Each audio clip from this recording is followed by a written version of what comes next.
RV को उदास देख अभय बोला, क्या हुआ? कुछ नहीं, ये बता तुमने बात की घर पर, सब कैसे है? दादी माँ, चाचू सब ठीक है ना? हाँ बात की मैंने, चाची का स्पीकर अभी भी चालू है, भर भर कर सुनाया।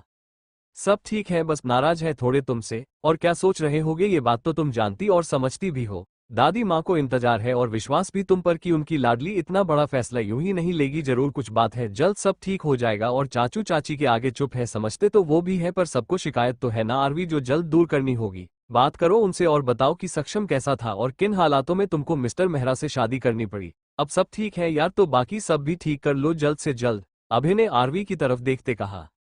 अभय की बातें सुन आरवी मुस्कुरा रही थी तो अभय हैरान होते बोला, क्या हुआ? इतना तो पक्का है यार, चाहे कुछ भी हो जाए दादी माँ और चाचू हमेशा मेरे साथ खड़े होंगे। मुझ पर से पल भर के लिए उनका विश्वास डगमगा जाए, मेरी हरकतें देख। इंसान है, लाजमी है, पर मुझ पर से उनका भरोसा कभी नहीं उठेगा। उनकी आरवी कुछ गलत नहीं करेगी, ये बात मेरे अपने समझते हैं। और रही बात मेरी चाची की, तो कितना ही भर भर कर सुना ले, कहीं ना कहीं परवाह तो उनको भी मेरी है, तभी तो रोज अपना सिर दुखाती है और दूसरों का भी मेरे चक्कर में। डोंट वेरी, सब ठीक कर दूंगी, सब शिकायतें नाराजगी दूर, दादी माँ को हक करके मना लूंगी, चाचू के पैर पकड़ लूंगी, और चाची से थप्पड़ खाने पड़े तो खा लूंगी, अपनी गुस्ताखी की माफी सबसे जल्द ले लूंगी। पर कब? जब आमने सामने मिलूंगी तब, इतनी दूर से थोड़ी हक करूंगी, पैर पकड़ूंगी और थप्पड़ खाऊंगी, फोन पर तो पॉसिबल नहीं है ना ये सब। हंसते हुए, मतलब तुम गाजियाबाद जाओगी? जाऊंगी पर अभी नहीं, अभी अपना पूरा ध्यान पढ़ाई में लगाऊंगी, थोड़ा ही वक्त बचा है ना, पहले ही बहुत टाइम वेस्ट हो गया। एग्जाम के बाद चली जाऊंगी और सब बिगड़ा संभाल कर वापस चली आऊंगी इंटर्नशिप के लिए। हाँ पर एक बार बात तो कर लो घर पर आरवी, क्या पता फोन पर ही सब ठीक कर पाओ। तुमसे बात करके दादी माँ को अच्छा लगेगा। जानती हूँ अच्छा लगेगा उनको और मुझको भी, पर मेरा मन होगा उनसे मिलने का, उसका क्या ना वो आएंगे ना मैं जा पाऊंगी, अभी तो रहने देती हूँ ना, थोड़े ही वक्त की तो बात है। बाकी तुम हो ना हालचाल बताने के लिए, बता देना मैं ठीक हूँ। और वो सब कैसे है ये मुझे तुम करना बात उनसे बस, बाकी सब मैं जाकर मिलकर देख लूंगी और सब तभी बताऊंगी। अभी एक ही इम्पोर्टेंट काम है, पढ़ाई। अच्छा ये बात, कॉलेज के क्या हाल चाल है? ठीक है, वहां भी तेरी शादी के चर्चे हैं, होगे क्यों नहीं, मिस्टर मेहरा का इतना नाम जो है, जिनसे हमने शादी की, चर्चे तो होने ही थे। आरवी कंधे उचकाते बोली। अबे आरवी की तरफ देखते एकटक देखते, अब तुम दीना बनाओ, मैं अपनी बुक्स के दर्शन कर आऊं, काफी दिनों से जुदा है, मिलन तो बनता है। बोल आरवी उठकर वहां से चली गई। आंडस को विनित वर्तिका को लेकर नीचे पहुंचा तो दिनकर जी ने वर्तिका से उसका हाल चाल पूछा। अब कैसे हो बेटा? ठीक हूँ दादू, वर्तिका ने हल्का सा मुस्कुराते हुए कहा। तभी विनित ने दी घर जाना चाहती है दादू कहते दिनकर जी से बात की तो उन्होंने वर्तिका की ओर देखा तो वर्तिका बोली, जानती हूँ दादू ये घर भी हमारा है, पर हम अपने उस घर जाना चाहते हैं, काफी दिन से यहाँ रह रहे हैं। माँ पापा के उस घर को देखे महीनों बीत गए, छोड़ते वक्त बिल्कुल अच्छा नहीं लग रहा था, सोचा भी नहीं था वापस लौटेंगे या नहीं, पर अब जब वापस जा सकते हैं वहां तो बस जाना चाहते हैं, बड़ा मन कर रहा है चले जाएं दादू, उम्मीद से दिनकर जी की ओर देखते। ये सुन दिनकर जी ने विनित की ओर देखा तो विनित पलकें झपकाते बोला, मैं ख्याल रखूंगा दी का पूरा दादू, आप चिंता मत कीजिए। और अयांश से भी मेरी बात हो गई है, उसने परमिशन दे दी है, सख्त ऑर्डर के साथ कि वर्तिका दी जो चाहती है वो करो, बस मैं साथ रहूं और दी की अच्छे से देखभाल करूं, जरूरत पड़े तो घर पर डॉक्टर सिस्टर भी अरेंज कर लूं। पर दी ने मना कर दिया, उस सब के लिए की जरूरत नहीं है, तो मैं और रामू काका है ना सब देख लेंगे, दी जल्द पहले जैसे हो जाएंगे, बिल्कुल ठीक। पास खड़ी वर्तिका के साइड हक करते विनित बोला तो सब मुस्कुरा दिए। दिनकर जी ने भी हाँ कह दी और वर्तिका के सिर पर हाथ रखते बोले, हम आए आपसे मिलने या हमारी बच्ची खुद आएगी हमसे मिलने? कभी हम कभी आप, कह वर्तिका मुस्कुराते हुए दिनकर जी के सीने से लग गई और फिर दिनकर जी और राधे से बॉय बोलकर मेहरा सदन से अपने घर के लिए विनित के साथ चली गई। उनके जाते ही दिनकर जी इधर उधर देखने लगे तो राधे ने पूछा, क्या हुआ मालिक? दिनकर जी आह भरते सोफे पर बैठ गए। देखो ना राधे, कल तक ये घर कितना भरा भरा सा था, कितनी चहल पहल थी, कितने लोग थे, अब देखो आज एक साथ सब चले गए, बचे तुम और मैं, और पहले जैसे ही चारों तरफ सन्नाटा। ये सुन राधे उनके पैरों के पास आ बैठा। सही कहा मालिक, खाली खाली सा हो गया घर, सूना सूना सा लग रहा है, सब थे तो गूंजता रहता था घर, कभी कोई बोलता तो कभी कोई हंसता, शोर सा रहता तो मन लगा रहता था। अयांश बाबा भी इतने दिन घर रह रहे थे, आज ऑफिस चले गए और अब ये दोनों भी गए। आरवी के जाने के बाद सब चले गए। वो जाते जाते घर से रौनक भी लेकर चली गई, जो कि अपने साथ वो लाए थी। आरवी के बारे में सोचते हुए दिनकर जी कुछ ना बोले, उन्होंने आंखें मूंदते हुए अपना सिर सोफे से टिका लिया। उनको चुप देख राधे भी कुछ नहीं बोला, वहीं बैठे उनके चुपचाप पैर दबाने लगा। आंडस को विनित वर्तिका को अपने घर लेकर लौटा तो वर्तिका के चेहरे से उसकी घर लौटने की खुशी साफ झलक रही थी। विनित भी बड़ा खुश था उसे खुश देख और घर लाकर। घर पर आते ही विनित ने डोर बेल बजाई तो रामू काका ने जल्दी से आकर डोर खोला। सामने विनित वर्तिका को देखकर उनका चेहरा खिल उठा। वो विनित की ओर देखते वर्तिका का नाम लेने को हुए पर खुशी के मारे उनके मुंह से लफ्ज ना निकले। ये देख विनित हंसते हुए बोला, लगता है दी रामू काका आपका नाम भूल गए, नाम बताओ क्या पता याद आ जाए। ये सुन वर्तिका के पेट में कोहनी मारी और मुस्कुराते हुए बोली, मैं भी इनको याद हूं और मुझे भी ये याद है ना मेरे प्यारे रामू काका, अपने हाथों से रामू काका की गाल खींचते हुए। ये सुन रामू काका ने विनित की ओर देखा तो उसने पलकें झपका दी जिससे रामू काका समझ गए वर्तिका को सब याद आ चुका है। वो वर्तिका की गाल छूते हुए, आप ठीक हो ना बेटा? हाँ रामू काका मैं ठीक हूँ और देखिए अपने घर आपके पास आ चुकी हूँ तो और ठीक हो जाऊंगी। आपके हाथ का हलवा खाकर अच्छे अच्छे पकवान खाकर साथ बनाएंगे साथ खाएंगे। वर्तिका ने जैसे ही ये कहा रामू काका के आंखों से आंसू बह निकले। वर्तिका उनके आंसू पहुंच उनके गले लग गई। रामू काका ने प्यार से उसका सिर सहलाया। तभी विनित बोला, बाकी मेल मिलाप अंदर चलकर करे, घर हमारा ही है। ये सुनकर रामू काका और वर्तिका हंस पड़े और विनित वर्तिका को लेकर अंदर चला गया। वर्तिका घर को देख रही थी तो रामू काका बोले, सब वैसा ही है बेटा, कुछ ना बदला, विनित बेटे ने सब वैसा ही रखा है। ये सुन वर्तिका ने विनित की ओर देखा तो वो उसके पैरों के पास आ बैठा और उसके हाथ अपने हाथों में लेकर चूमते हुए बोला, आपके जाने के बाद भी आपको यहाँ पाया है दी, कैसे कुछ बदल जाता। मैं तो रामू काका से कहता कि आपके कमरे की रोज सफाई करे, आप ना सही आपका भूत तो वहां आकर सोता था ना। ये सुन वर्तिका ने वीनू कहते उसके बाह पर हाथ मारा तो विनित फिर बोला, कैसे कुछ बदल देते, जैसा मेरी दी को पंसद है सब वैसा रखा, ताकि आप हमेशा हमारे साथ हो ये बात हम भूलकर भी ना भूले, लव यू दी। वर्तिका ने लव यू टू कहते विनित का माथा चूमा और उसे अपने गले लगा लिया। तभी जल्दी से जाकर रामू काका खाने की थाली ये लाए और थाली उनकी तरफ बढ़ाते बोले, फोन करके बोला था खाना बना दो, आज घर पर खाऊंगा रामू काका, घर आ रहा हूँ थोड़ी देर के लिए, ये नहीं बोला दीदी को घर ला रहा हूँ। हाँ तो सरप्राइज नाम की भी चीज होती है रामू काका, विनित ने हंसते हुए कहा और खाने की थाली लेकर वर्तिका को पकड़काते हुए, दी बहुत मिस किया है आपको भी और आपके हाथ से खाना खाना भी। रामू काका मुस्कुराते हुए, ख्याल बहुत रखा है बेटा इसने अपना, पर सच में जितने अच्छे से तुम खिलाती हो उतने अच्छे से ना खाया, तुम भी जानती हो तो आज खिला दो भर पेट। वर्तिका ने हाँ में सिर हिलाया और विनित को अपने हाथ से खिलाने लगी। विनित ने भी वर्तिका को खिलाया और फिर दोनों ने रामू काका को भी अपने हाथों से खाना खिलाया। सबकी आंखें खुशी से नम थी और मुस्कुराते रोके ना रुक रही थी। आंडस को देर रात अयांश घर पहुंचा तो कुछ पल हॉल में रुककर इधर उधर देखकर सीधा ऊपर चला गया। राधे किचन के दरवाजे पर खड़ा खुद से कहता है, अब फिर से वही सब, कब आएंगे कब जाएंगे किसी को खबर नहीं रहेगी अयांश बाबा की। अयांश अपने रूम में जाने लगा कि उसकी नजर आरवी वाले रूम पर पड़ी। वो उस तरफ गया और रूम में चला गया। रूम में इधर उधर देखते खुद से मन ही मन बोला, एक पल लगा जैसे तुम यही हो और बिना परमिशन मेरा कमरे में चले आने पर मुझे टोकोगी और फिर हमारी बहस होगी। डॉट डॉट डॉट डॉट पर तुम तो जा चुकी हो, घर मेरा है पर हर जगह तुम्हारे होने का आभास हो रहा है। गाड़ी से उतरा तो गार्डन में तुम हो लगा, लोन में तुम हो लगा, बाहर झूले पर लगा तुम हो, अंदर आया तो हॉल में तुम लगी, किचन में तुम हो, दादू के कमरे से निकलोगी और अब यहाँ भी, कभी नहीं लगा था किसी का होना ना होना इतना महसूस करूंगा। इतना कह कदम पीछे लेता अपने कमरे में चला आया और शॉवर लेने के वॉशरूम में चला गया। थोड़ी देर बाद ब्लैक नाइट गाउन पहने जैसे ही बाहर आया तो उसका डोर नॉक हुआ। अयांश ने जाकर दरवाजा खोला तो राधे सामने खड़ा था। राधे नजरें झुकाए, अयांश बाबा खाना।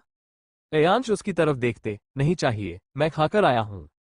कॉफी लेकर आए? राधे ने तुरंत पूछा। कुछ चाहिए होगा तो बोल दूंगा, अभी कुछ नहीं, जाओ यहाँ से।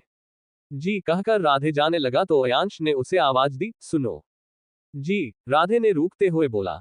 दादू ठीक है ना? जी मालिक ठीक है, सो चुके हैं, आज उनको सबकी याद आ रही थी, सब चले गए ना, अचानक हो गया, खालीपन बहुत खल रहा है। राधे ने ये बोला ही कि अयांश ने उसके मुंह पर दरवाजा बंद कर दिया। राधे बंद दरवाजे की ओर देखते, याद तो आपको भी आ रही है उनकी। इतना कह राधे वहां से चला जाता है। अयांश ने रूम की लाइट बंद की और ब्लैंकेट ओढ़कर मुंह ढककर सो गया। पर नींद कहाँ आनी थी, दिन में तो उसने खुद को उलझा लिया काम में, अब फिर उसका ध्यान आरवी पर जा रहा था। इस सबसे परेशान होकर उठ बैठा और लाइट ऑन कर आधी रात को अपना लैपटॉप उठाकर बेड पर वापस चला लाया और उस पर एंगुलियों को चलाते हुए एक फोल्डर में मौजूद एक फाइल पर टच किया। उस वक्त अयांश के चेहरे पर हल्की सी मुस्कान के साथ सुकून भी साफ झलक रहा था। फाइल का नाम भी उसने आरवी रखा हुआ था। जैसे ही उसने आरवी नाम की फाइल ओपन कर उसमें पासवर्ड डाला तो उसकी आंखें सडनली हैरानी से फैल गई, ये खुल क्यों नहीं रही है। थोड़ा परेशान होते कह अयांश ने एक बार फिर जल्दी से पासवर्ड डाला बट फिर भी फाइल नहीं खुली तो थोड़ा सोचते हुए खुद से बोला, इसका मतलब ये फाइल ओपन की गई है पर किसने की। एक पल अयांश ने ये सोचा, पर दूजे ही पल अपनी आंखें मूंद खोलते हुए, उसके अलावा कौन करेगा, वही तो थी मेरे कमरे में, और किसी में तो हिम्मत नहीं मेरी चीजों को छूने की, पर उसे पासवर्ड कैसे पता चला मेरे लैपटॉप का और इस फाइल का। थोड़ा गुस्सा करते हुए चलना ही था, उससे ही रिलेटेड तो थे। स्मार्ट इकलौता मैं थोड़ी हूँ, शातिर वो भी कम नहीं है ना। मैं सिर हिलाते हुए, इसका मतलब वो सब जान चुकी है। यहां से जाने से पहले उसे सब पता चला चुका था। अपना सिर पकड़ते हुए, मानना पड़ेगा, आरवी के बारे में सोचते हुए, सब जानकर भी खूब अनजान बनना आता है तुमको, पर जाते जाते इस फाइल का पासवर्ड क्यों बदल कर चली गई? ऐसा करने की क्या जरूरत थी? अब इसको खोलूं कैसे? जोर से लैपटॉप पर अपना हाथ मारते हुए अयांश परेशान होकर सोचने लगा, तभी हल्का सा मुस्कुराते हुए, जिस तरह के मैंने पासवर्ड रखे थे वो भी रख सकती है। टिट फॉर टेट जो करती रहती है मेरे साथ, ट्राई करता हूँ वो क्या बोलती है मुझे। हम मिस्टर मेहरा कहते अयांश ने मिस्टर मेहरा नाम का पासवर्ड डाला, बट रोंग पासवर्ड निकला। अयांश ने फिर सोचकर द ग्रेट अयांश मेहरा, फिर भी ना ओपन हुआ। सिट कहते अयांश ने गुस्सा होते अपना मुक्का बेड पर दे मारा। सोच सोच क्या हो सकता है, पूछ भी तो नहीं सकता कि बता दो क्या लॉक लगाकर गई हो मेरे लैपटॉप पर, पूरा बदला लेगी। मैंने कौन सा कभी उसे एक बार पूछने पर कुछ बताया है? हमेशा मना ही किया है, वो भी कर देगी। और अभी ये फाइल तुझे ओपन करनी है, कह अयांश आंख बंद कर दिमाग पर जोर देते सोचने लगा कि तभी मुस्कुराते हुए जल्दी से आंख खोली और पासवर्ड डालने लगा। अब तो खुल ही जाएगा। एमआर करेला अकच्चंद, ये पुट करते ही फाइल ओपन हो गई। फाइल ओपन होते ही अयांश ने राहत की सांस ली और जल्दी फाइल ओपन की तो सामने जो पेज ओपन हुआ उसे देख पहले तो उसकी भौहें सिकुड़ गई और फिर पढ़ने लगा। हेलो अक्करचंद देविल कुमार, अपने ही लैपटॉप में अपनी ही फाइल ना खुलने पर सरप्राइज तो हुए होगे ना? ओ तो आपने खोल ही ली फाइल, वो भी इतनी जल्दी। मानना पड़ेगा मेरे जितना ना सही, पर थोड़ा तो दिमाग है आप में, समझ गए होगे ना। फट से हमारे अलावा आपके लैपटॉप से छेड़खानी करने की हरकत कौन कर सकता है? पूरी रात बंद रखा हमें आपने अपने कमरे में, तो कुछ तो करते ही ना टाइम पास के लिए। मुझे नहीं पता था आपको चमेली का तेल इतना पसंद आया कि अपने लैपटॉप का पासवर्ड चमेली रख डाला, और तो और मेरे नाम की फाइल का पासवर्ड भी चटोरी। लगता है च वर्ड आपका फेवरेट वर्ड है या बन गया है इन दिनों।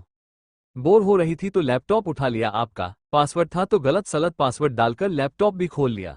अपने नाम की फाइल रिसेंट में देखी तो सोचा अब कौन सी साजिश करने में लगे हैं आप। जानना तो था ना, पहले ही इतनी बैंड बजा चुके हैं और नहीं बजाने दे सकते थे तो फिर पासवर्ड कुछ खुद से ही रिलेटेड पासवर्ड डाले तो फाइल भी खुल गई। इतने आसान पासवर्ड कौन रखता है? वैसे सही है, जो याद रहता है वही रखना चाहिए ना। और इन दिनों हम ही तांडव कर रहे थे आपके सिर पर, तो और याद रहता भी कैसे? पर जैसे ही सब पढ़ डाला तो सोचा ओह तेरी बैंड तो इनकी बजी पड़ी है, वो भी हमसे हुई पहली मुलाकात से। नफरत भी हमसे इनको निभानी है, पर दिल में दबी कतरा सी मोहब्बत भी जतानी है। पढ़कर देखो इस शख्स के लिखे पन्नों को, जुम्मा से जो कुछ न कहते, यहाँ इनकी अलग ही कहानी है। हम सही है ये आप जान चुके हैं ना, और खुद को गलत साबित करने पर भी तुले हुए हैं। वरना आपके लिए कौन सा मुश्किल है खुद को गलत से सही साबित करना और मुझे सही से गलत साबित करना। अपना लिखा हर अल्फाज और हर जज्बात मिटा दीजिएगा, क्यों ये आप बेहतर जानते हैं। नफरत तो आपकी खत्म होने के कगार पर है, और आपको कहीं मोहब्बत के आसार दिख रहे हैं तो भूल जाएगा ये दिन हम कभी नहीं आने देंगे। आपका किया बहुत भारी पड़ेगा मिस्टर मेहरा, तो सोच समझकर कुछ करना, बस नई गलतफहमी मत पाल लेना। आरवी चतुर्वेदी को पाना बहुत तेई खीर है। जानकर थोड़ा अफसोस होगा कि द ग्रेट अयांश मेहरा ने जिसे चाहा उसी ने उसके मुंह पर उसे ठुकराया। तैयार हो जाए वो पल अब दूर नहीं, क्योंकि वर्तिका को कुछ नहीं होगा मुझसे ज्यादा आपको विश्वास है। आपको मिसअंडरस्टैंडिंग हुई है जिसे दूर करने की आपको मुझसे भी ज्यादा जल्दी है। आज जाना, इस पत्थर दिल को फिर कभी हम अपने रास्ते नहीं आने देंगे और आप कुछ नहीं कर पाएंगे। और हम तो है ही इतने अच्छे और प्यारे कि हमसे किसी को भी प्यार हो जाए। अक्करचंद को नहीं छोड़ा मेरी अदा ने। उफ, चू चू चू चू। एक एडवाइस दे आपको, आप थोड़े ओल्ड जनरेशन में आते हैं ना। हमारी जनरेशन के लोग प्यार न मिलने पर, दिल टूटने पर अरिजीत सिंह के गाने सुनती है। आप मुकेश सर के सुन लेना, जानते ही होगे आप उनको। लाइक मेरे टूटे हुए दिल से कोई तो आज ये पूछे कि तेरा हाल क्या है। अब आपको पार्टीज वगैरह का शौक नहीं ना, मेरे जैसे चिल टाइप आप, तो इन गानों का सहारा आपके लिए बेटर रहेगा। इतना सुकून छीना है आप सुकून पा लेंगे, ये तो होने से रहा। बस जल्दी से बंद करते हैं आपके छुपे राज की ये ऑनलाइन किताब, वरना आप टपक पड़े तो हमें टपका डालेंगे। मोहब्बत से नफरत करने का गुनाह तो कर ही बैठे, जान लेने का गुनाह कर दिया तो बिजनेसमैन की जगह लेखक बन जाएंगे। फिर लिखते रहना मोहब्बत का कत्ल, ऐसे टाइप की किताबें। जाते जाते पासवर्ड बदल कर जा रहे हैं क्योंकि बिना परमिशन के आपकी पर्सनल चीज को देख लिया। सब पढ़ लिया, और हम नहीं चाहते कि ये बात आपसे छुपी रहे।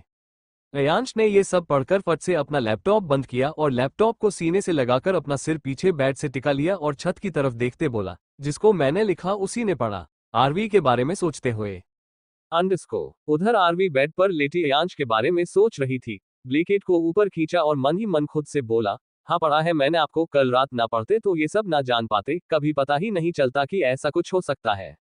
कहते आरवी कल रात के बारे में सोचने लगी।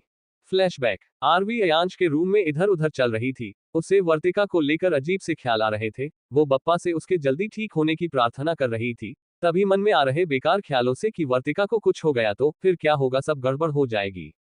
इन सब से तंग आकर झुंझला उठी और अपना सिर पकड़ लिया। तभी उसकी नजर टेबल पर पड़े अयांश के लैपटॉप पर चली गई। इसे ही चला लेते हैं, एटलीस्ट ध्यान तो स्थिर रहेगा, फालतू का ना सोचेगा, कुछ इसमें देखेंगे तो। कहते वो लैपटॉप के सामने जा बैठी और दरवाजे की तरफ देखते हुए कैद करके चले गए। खुद भी घंटों घंटों बाद आ रहे हैं, टाइम निकालना मुश्किल हो रहा है। अब आपका लैपटॉप यूज करेंगे, चिल्ला लेना, इसके अलावा आता भी क्या है। कहते आरवी ने लैपटॉप खोल लिया पर पासवर्ड लगा देख आरवी ने मुंह बनाते अपना सिर पकड़ लिया।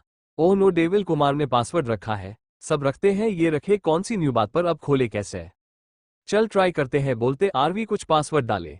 बर्थडे तो मनाते नहीं ना, गर्लफ्रेंड है इनकी, क्या हो सकते हैं पासवर्ड। अरे बीवी तो है ना, आई मीन मैं मुझसे रिलेटेड ट्राई करती हूँ, ज्यादा हैवी पासवर्ड तो ना रख सकते। ये मिस्टर मेहरा, छोटू सा दिमाग इनका तो इजी ही होगा, बोलते खुद से रिलेटेड आरवी ने पासवर्ड डाले पर जैसे ही चमेली नाम डाला तो लैपटॉप खुल गया।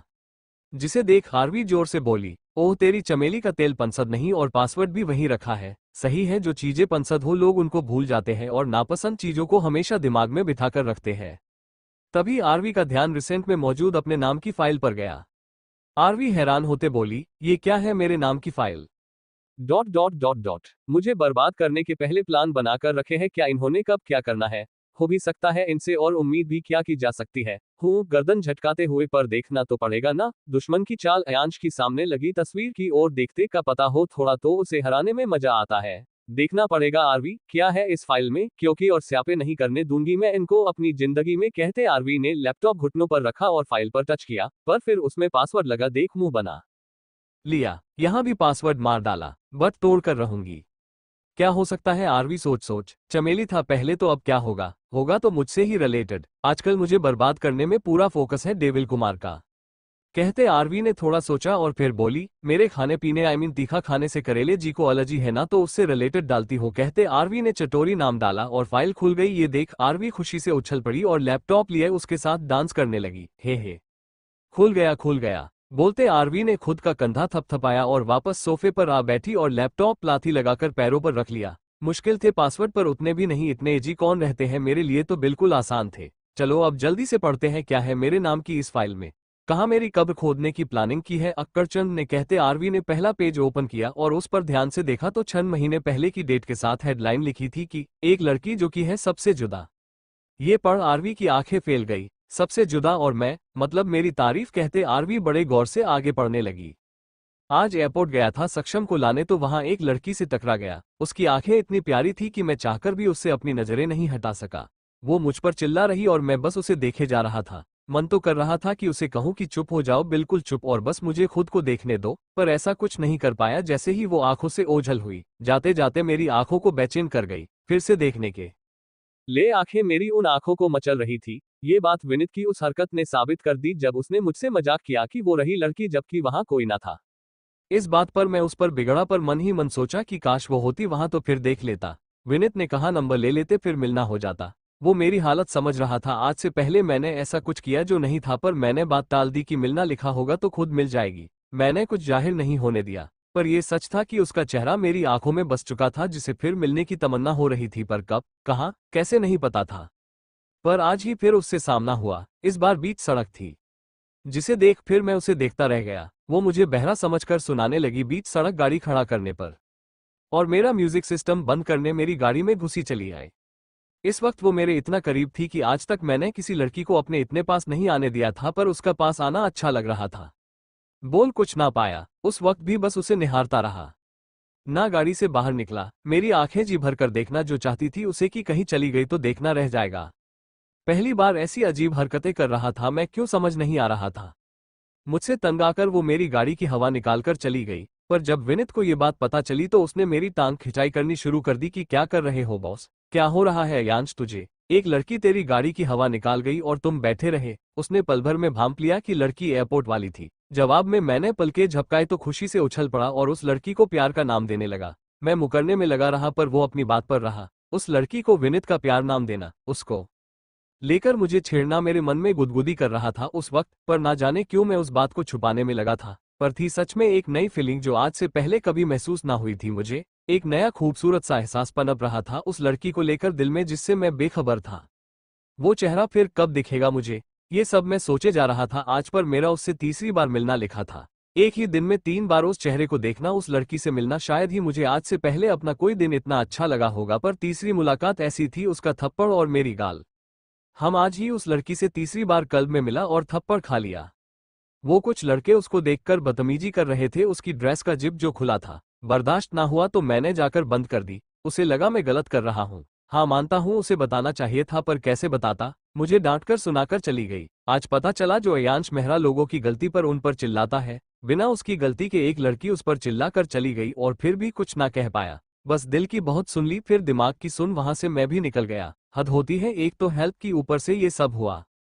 सुबह पहली बार मिलकर जितना अच्छा लग रहा था, उससे तीसरी बार मिलने पर मुझे बस गुस्सा आ रहा था। विनित को नहीं बताया इस बारे में, वरना मेरी फिर टांग खिंचाई करता। सोच रहा था कि काश आज 2 ही बार मिला होता तो कितना अच्छा रहता, पर उस थप्पड़ वाले सीन का कुछ ज्यादा असर ना हुआ। मुझे थप्पड़ मारने वाली लड़की भी वही थी जिसके बारे में मैं अभी भी सोच रहा हूँ। गुस्सा मेरा फुर हो चुका था, उसकी वो प्यारी सी आंखें अभी भी मुझे दिखाई पड़ रही थी कि मैं घर लौटकर आईने के सामने खड़ा अपनी गाल को मुस्कुराते हुए सहलाए जा रहा था, जिस पर उसका स्पर्श हुआ था, जोर से ही सही। को आरवी ने जैसे ही ये पढ़ा तो उस पल को याद करते बोली, ओह मेरी आंखें इतनी रास आ गई कि थप्पड़ मारा मैंने, इसका गुस्सा भी जल्द फुर हो गया। अब क्यों नहीं होता, आंखें तो वही है मेरी। कह आरवी ने अगला पेज निकाला और उसे पढ़ने लगी जिस पर अगले दिन की डेट थी। आज फिर मेरा सामना हुआ उस लड़की से, क्योंकि कल रात सक्षम को एक लड़की पसंद आ गई थी जिसका नाम आरवी था। फिर वही मिलेगी कल में कहकर वो हमें कल खींच कर ले गया। वहां वो प्यारी आंखों वाली लड़की भी मुझे सॉरी कहने आई थी। उस वक्त इतनी मासूमियत थी उसके चेहरे पर कि फिर मैं उसमें खो सा गया और मुस्कुरा उठा। मैंने उसे पल भर में माफ कर दिया, इतने प्यार से जो माफी मांग रही थी। एक बच्चे की तरह बड़ी क्यूट लग रही थी। गुस्सा तो कल ही गायब हो चुका था मेरा, अब तो खुशी हो रही थी। कल जिस लड़की को लेकर विनित पंसद प्यार का मेरे सामने नाम बार बार लिए जा रहा था, उस वक्त मन किया कि कह दो उस लड़की से ही कि हाँ तुम मुझको पंसद हो, और शायद नहीं प्यार भी हो गया मुझे तुमसे। पर उसी वक्त सक्षम का वहां आकर उसे आरवी बुलाना, दोनों का मिलना देख मैं और विनित हैरान हो गए। एक पल ना लगा समझने में हमें कि कल रात से जिस लड़की को अपना प्यार बताते सक्षम जिसका जिक्र कर रहा है वो लड़की, और जिस लड़की से मैं मिला वो एक ही है जो हमारे सामने थी। उस वक्त पता चला मुझे कि उस लड़की का नाम आरवी है। विनित जान गया था कि अब मैं क्या करूंगा। वो मुझे रोकने को हुआ कि मैंने उसे रोक दिया, और सक्षम की खुशी के लिए मैंने अपने कदम पीछे ले लिए। सक्षम को पंसद आ चुकी थी, वो प्यार करने लगा था उस लड़की आरवी से। कैसे मैं अपने दोस्त की खुशी छीन लेता, अपनी खुशी के लिए जो सक्षम के चेहरे पर झलक रही थी। मैंने उसी की खुशी में अपनी खुशी ढूंढ ली। सक्षम से बढ़कर कोई नहीं है, ना इस बात पर विनित नाराज है मुझसे, पर जानता हूं वो जैसा मैं चाहूंगा करूंगा, मेरे साथ रहेगा। सक्षम के लिए जो लड़की मुझे पंसद आए अपने लिए, मैं उसे जल्द भुला दूंगा। जैसे ही आरवी ने ये पढ़ा उसका गुस्सा जो कि सक्षम पर था बाहर निकल आया। सक्षम वालिया, तुम किसी चीज के लायक नहीं हो, कम से कम उस दोस्त की तो कद्र कर लेते जो तुम्हारे लिए कुछ भी कर गुजरने को तैयार थे, कुछ भी छोड़ने को तैयार थे तुम्हारे लिए। शुक्र है पीछा छूटा तुमसे, तुम डिजर्व ही नहीं करते ना दोस्ती ना प्यार। कहते आरवी ने नेक्स्ट पेज निकाल लिया जिस पर कुछ दिन के बाद की डेट थी, जिस पर अयांश ने कुछ पंक्तियां लिखी थी। एक ही थी वो तुम जिसे बेशुमार चाहा था मैंने खुद के लिए, थोड़े से वक्त में जिससे नाता जोड़ बैठा था मैं हमेशा के लिए। क्यों कोई पल भर में एक खूबसूरत एहसास बनकर दिल में समा जाता है। तुमको भुलाना कितना मुश्किल है, भुलाने की कोशिश करूं तो समझ आता है। इन पंक्तियों से साफ जाहिर हो रहा था कि सक्षम के लिए भले ही अयांश ने आरवी को छोड़ दिया, भूलने को तैयार था, उससे हुई मुलाकातों को, उसके बारे में नहीं सोचना का डिसीजन ले चुका था। वो उसके दोस्त का प्यार है ये सोच अपने दिल में जगी आरवी को लेकर थोड़ी सी फीलिंग्स उसे अपने ही सीने में दफन करने में लगा था। पर यह सब करना अयांश के लिए आसान नहीं था, उसे दर्द और तकलीफ होना जायज था। कहते हैं ना, पहला प्यार चाहे इंसान कितनी ही कोशिश कर ले भुला नहीं पाता है। अयांश की लाख कोशिशों के बावजूद भी आरवी को लेकर जो एहसास था उसे वो मिटा नहीं पाया। अयांश की लिखी ये चंद लाइन पढ़कर आरवी खुद से बोली, जो शख्स हमेशा अपने जज्बातों को छुपाकर रखता है उसके लिखे अल्फाजों की कहानी गजब की होती है। मिस्टर मेहरा, जब हम किसी को भूलने की कोशिश करते हैं ना तो वो ज्यादा याद आते हैं। कोशिश करनी है तो याद ना करने की कीजिए, बिल्कुल मुश्किल ना होगी। ये कह आरवी ने नेक्स्ट पेज निकाला तो उस पर 15 दिन पहले की डेट थी, जिसे देख आरवी मुस्कुराई क्योंकि वो समझ गई कि जिस वक्त वो सक्षम के साथ उस वक्त मिस्टर मेहरा ने उसे याद ना किया, क्योंकि उसके बाद कुछ नहीं लिखा गया था। ये देख आरवी खुद से कहने लगी, ओह तो याद भी ना किया गया हमें। वेरी गुड, लगता है वक्त ना मिला होगा या उलझा लिया होगा और कामों में खुद को, वरना आरवी चतुर्वेदी को कोई भूल जाए याद न करे, ऐसा तो होने से रहा। कहते आरवी अयांश का आगे लिखा हुआ पढ़ने लगी। जल्द वो सक्षम की हो जाएगी, शादी करने जा रहा है सक्षम आरवी से, वो भी सक्षम से प्यार करती है और सक्षम भी। डॉट डॉट डॉट दोनों एक दूजे को बहुत पसंद करते हैं। सुना है जोड़ियां ऊपर से बनकर आती है तभी उनका साथ होता है। सक्षम आरवी की जोड़ी वैसी ही है। अब आरवी के बारे में अगर मुझे ख्याल भी आया तो वो गलत होगा, क्योंकि वो मेरी दोस्त की बीवी होगी। अब से मैं उसे सक्षम की है इस नजर से देखूंगा, क्योंकि यही सही होगा। खुश हूं अपने दोस्त के लिए और यही चाहता हूं अब मैं सक्षम उसे बहुत खुश रखे, हमेशा वो उसके साथ हंसती मुस्कुराती रहे, क्योंकि जब वो खुश होती है तो उसकी आंखों में अलग ही चमक होती है जो उसकी हैप्पीनेस को जाहिर करती है। मैंने तुमको याद करना छोड़ दिया, जब भी याद आता है तुम्हारा चेहरा तो मैं खुद पर कंट्रोल कर लेता हूं, क्योंकि अयांश मेहरा के लिए कोई भी चीज मुश्किल नहीं है। जो चाहता हूं वो करके रहता हूं। एक दिन ऐसा आएगा तुम याद भी नहीं आओगी आरवी चतुर्वेदी, बिकॉज मैं सोचता उसी चीज के बारे में हूं जिसे हासिल करना चाहता हूं, और तुमको सक्षम ने पा लिया। तुमको लेकर अब मेरी कोई चाह नहीं। ये पढ़कर आरवी ने मुंह से फूंका, ओहो, मैं सोच से मिलती भी नहीं मिस्टर मेहरा। सक्षम ने कितना सोचा होगा, क्या पाया मुझे। अगर सफल हो भी जाता तो जल्द मैं उसे उसके किए में असफल कर देती। मुझे हासिल करना इतना आसान नहीं, जब तक खुद ना चाहूं तब तक तो बिल्कुल भी नहीं। मुस्कुराते हुए ये पढ़ आरवी ने नेक्स्ट पेज निकाला तो उस पर 4-5 दिन पहले की डेट लिखी थी और हेडलाइन में लिखा था वर्तिका। आरवी ने वर्तिका नाम लेते आगे पढ़ना शुरू किया। जिस दिन सक्षम का सच मेरे सामने आया था कि वो मुझे ही नहीं आरवी को भी धोखा दे रहा है, मुझे दोस्ती में और आरवी को प्यार में, उस दिन मैं आरवी को सच बताने निकला था। कहूं तो आरवी के लिए हमदर्दी जाग गई थी मेरे मन में, या बोलूं तो मेरा वो एहसास, सक्षम कैसे उस लड़की के साथ ऐसा कर सकता है जो उसे चाहती है। साथ में मैं ये भी सोच रहा था चलो अच्छा है वक्त रहते बच गई, क्योंकि वो अच्छी है, उसके साथ गलत नहीं हुआ।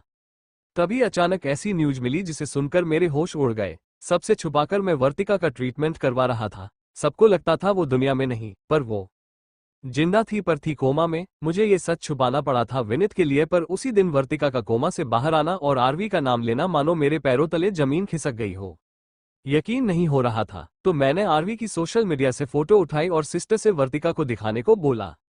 फोटो देखते ही उसकी हालत और ज्यादा खराब हो गई। जैसे ही ये बात मुझे पता चली, मेरे दिल में जो आरवी के लिए हमदर्दी हो रही थी, अपने थोड़े से प्यार के चलते सक्षम का सच बताने उसे जा रहा था, उसको छोड़ विनित और वर्तिका के प्रति जो फर्ज था मेरा, उसके बारे में सोचने लगा।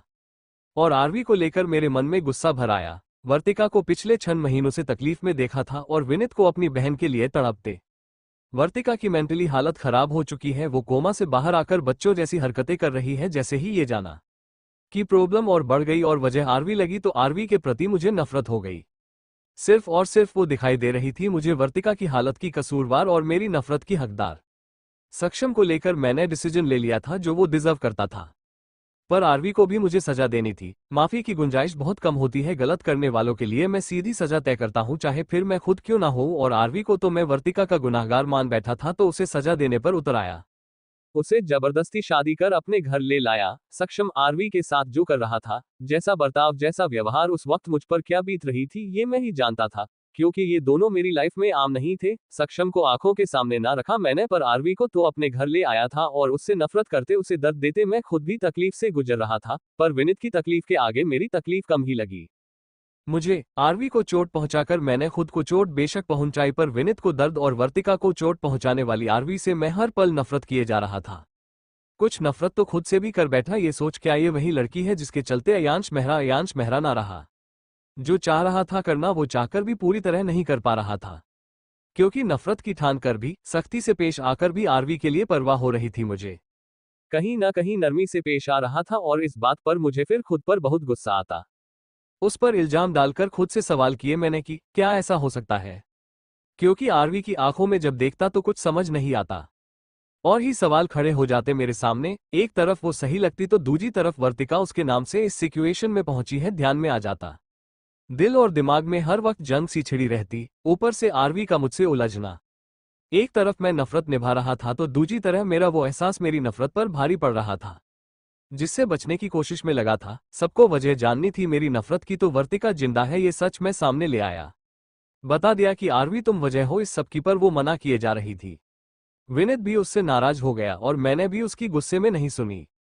दादू के साथ से वो वर्तिका को घर ले आई है और दादू ने उसको एक मौका भी दे दिया खुद को सही प्रूफ करने का, और वो भी पूरे विश्वास के साथ मेरे सामने खड़ी है मुझे गलत और खुद को सही साबित करने में। मेरे दादू को अपनी साइड किया उसने, इस बात पर मुझे गुस्सा आया, पर दादू का उस पर विश्वास देख और उसकी खुद पर विश्वास की अडिटा देख कि उसने कुछ गलत नहीं किया वर्तिका के साथ, कहीं ना कहीं मेरा मन उस पर विश्वास करने को कह रहा है, पर मैं फिर भी दिमाग से सोच रहा हूँ क्योंकि मेरा दिल तो बगावत पर आ चुका है, जो करता हूँ उसका उल्टा करवा देता है। तभी तो खुद आरवी को कितनी चोट पहुंचाए, थप्पड़ मारा, इस सब का खुद पर ज्यादा फर्क न पड़ने दिया, पर जब मुझे बचाने के चक्कर में खुद आगे आकर सक्षम से उसने सिर पर चोट खा ली तो मेरी जान पर बनाई थी। जब तक उसे होश न आया चैन कहाँ पाया मैंने। दिमाग उसे इग्नोर कर देता है, कमबख्त दिल नहीं।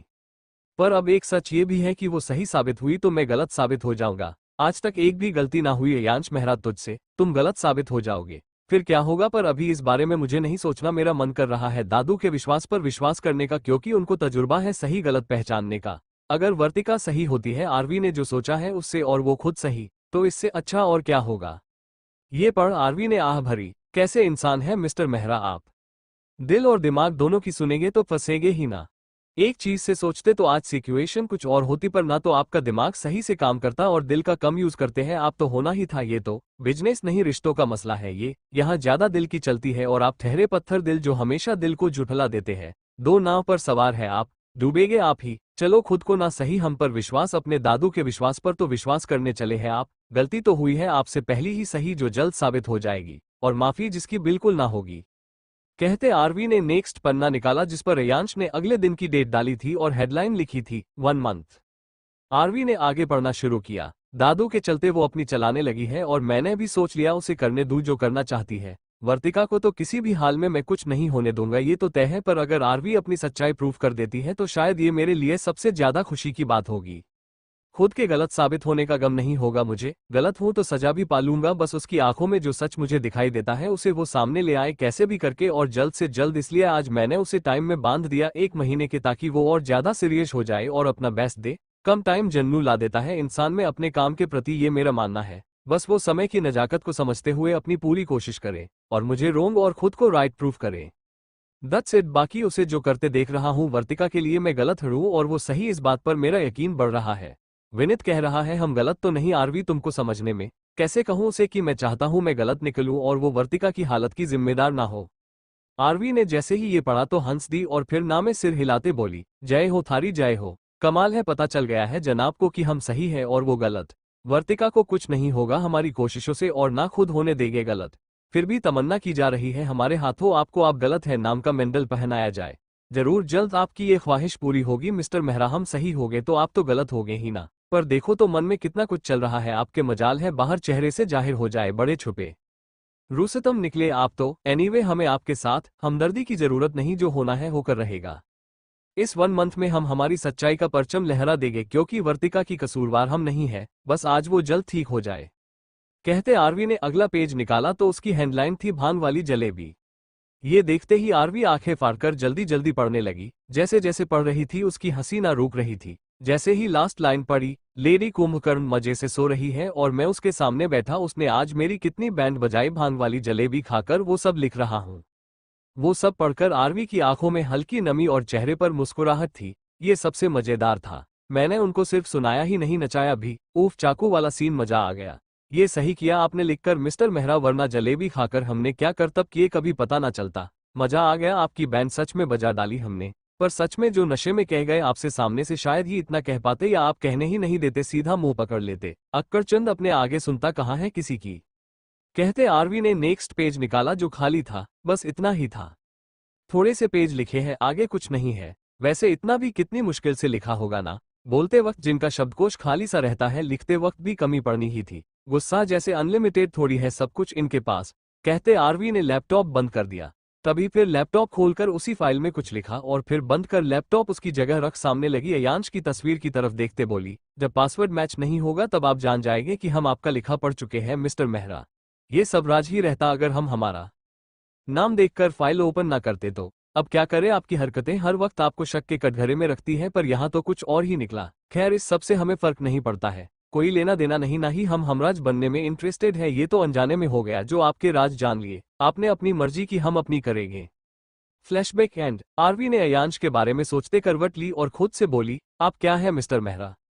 है क्या? आपकी तो दो साइड निकली, एक जो आपने सबसे छुपाए, एक जो आपके लिखे में हमने पाए। पर सच में हम आपको जानना नहीं चाहते, क्योंकि सच में आपने जो किया उसके आगे आपका ये सब हमारे लिए कोई मायने नहीं रखता। बाद में विश्वास करना और खुद को गलत और हम सही साबित हो चाहने का क्या मतलब, जब पहले हमारी एक ना सुनी और हमारे साथ वो सब किया जिसके हकदार हम नहीं थे। आपका एहसास आपको मुबारक। I really don't care. रिश्ता कोई भी विश्वास ही जब उस पर डगमगाता रहे, एक पल कुछ दूजे पल कुछ, इस सब का कोई अर्थ नहीं बनता, अनर्थ ही होता है फिर। बस मेरा आपसे कभी सामना ना हो, फिलहाल यही चाहती हूँ, क्योंकि मेरा तो आपसे कोई रिश्ता ही नहीं जो था जबरदस्ती का अब खत्म। और आपकी सोच आप जाने, आपने जो बुराई दिखाई उसके आगे आपकी जो भी अच्छाई है मुझे दिखाई नहीं देगी। Because I hate you mister Mehra, I really hate you. आपका किया आप भुला सकते हैं, मैं नहीं, ना ही आप मेरी पंसद बन सकते हो। कहते आरवी ने मुंह ढक लिया। अंडरस्को। उधर अयांश चुपचाप बैठा छत की तरफ देखते आरवी के बारे में सोच रहा था। कल वर्तिका की हालत देख सच में डर गया था मैं। आरवी, वो भी पहली दफा तुमको लेकर, इसलिए लाकर तुमको अपने कमरे में बंद कर दिया। नहीं पता था मेरा लैपटॉप छेड़ी तुम, पर सच में नहीं चाहता था तुमको लेकर वर्तिका को कुछ हो और फिर हमेशा के लिए तुम मुझसे दूर हो जाओ। और ऐसी दूरी जिसे मैं मिटा ना पाऊं। अगर वर्तिका को कुछ हो जाता तो पता नहीं फिर क्या होता, क्या कर देता मैं। बस वर्तिका ठीक हो जाए और तुमको ना खोऊं। कल ये दो बातें ही मेरे मन में लगातार चल रही थी। पूरी डॉक्टर टीम मैंने घर पर मंगवा ली थी, इसलिए देखो तो खोया नहीं तुमको, सिर्फ छोड़कर गई हो। मुझसे नाराजगी क्या नफरत भी है ना तुमको। जाहिर ना होने दो वो अलग बात है, पर मैं जानता हूं जो मैंने किया वो तुमको कभी भुला नहीं सकती और चाहोगी कि कभी ना मिलूं। अफसोस नहीं कि तुमने ये सब पढ़ लिया, क्योंकि इसमें ज्यादा कुछ लिखा ही नहीं। मैंने बस तुमसे प्यार हुआ था इसका जिक्र है, और फिर उन बातों का जिक्र जो मैं किसी से कह नहीं पाया। लिखना वाकई में आसान होता है, कह तो शायद ही पाता मैं तुम्हें कि तुमको पसंद करता हूँ। अच्छा है तुम जान गई। अब अयांश मेहरा को और जानो ही तुम, और मोहब्बत करूंगा तुमसे, सिर्फ मोहब्बत। तुमको नफरत करनी हो तो बेशक करना, मुझे वो भी मंजूर होगी। हक देता हूँ मैं आज अभी से सब तुमको, वो भी हमेशा के लिए, क्योंकि तुम वो पहली और आखिरी लड़की हो जो अयांश मेहरा पर राज करेगी। मुस्कुराते हुए, बस थोड़ा वक्त फिर सब सही कर दूंगा। नाराजगी देखी है मेरी, दीवानगी नहीं। एटीट्यूड वाले लहजे में, मेरी सजा मैं चूज कर चुका हूँ आरवी। मैं तुमसे दूर रहूं यही चाहती हो ना, तो फिलहाल यही होगा। और जब मैं दूरी मिटानी चाहूंगा तो मिट कर रहेगी, ये भी तय है। आसान तो नहीं मेरी सजा, पर तुमने सहा है ना, तो मुझे भी ये सब मंजूर है। आंखों में हल्की सी नमी लाते, आज तक हर खास शख्स मुझसे दूर हुआ है, कारण जो भी रहा हो, चाहे माँ हो या। एक पल रुक कर, माना वो खास बनने के लायक न था, पर था तो खास ना। पर तुमको दूर नहीं जाने दूंगा, खुद से कभी नहीं, वादा है मेरा खुद से। तुम क्या हो ये मैं जान चुका हूँ, अब बारी तुम्हारी, तुम जानो मुझे ये मैं चाहता हूँ। ना मन्नतों से ना मिन्नतों से हासिल होगी वो मुझे मेरे अंदाज से। आरवी को याद कर हल्का सा मुस्कुराते हुए, पर बहुत मुश्किल होने वाली है यांश। आरवी है वो आरवी। क्या मोहब्बत है तुमसे बोलकर कह पाऊंगा, कुछ तो करना होगा ताकि तुम मुझ पर भरोसा कर पाओ, तुम्हारे भरोसे के लायक बन पाऊं।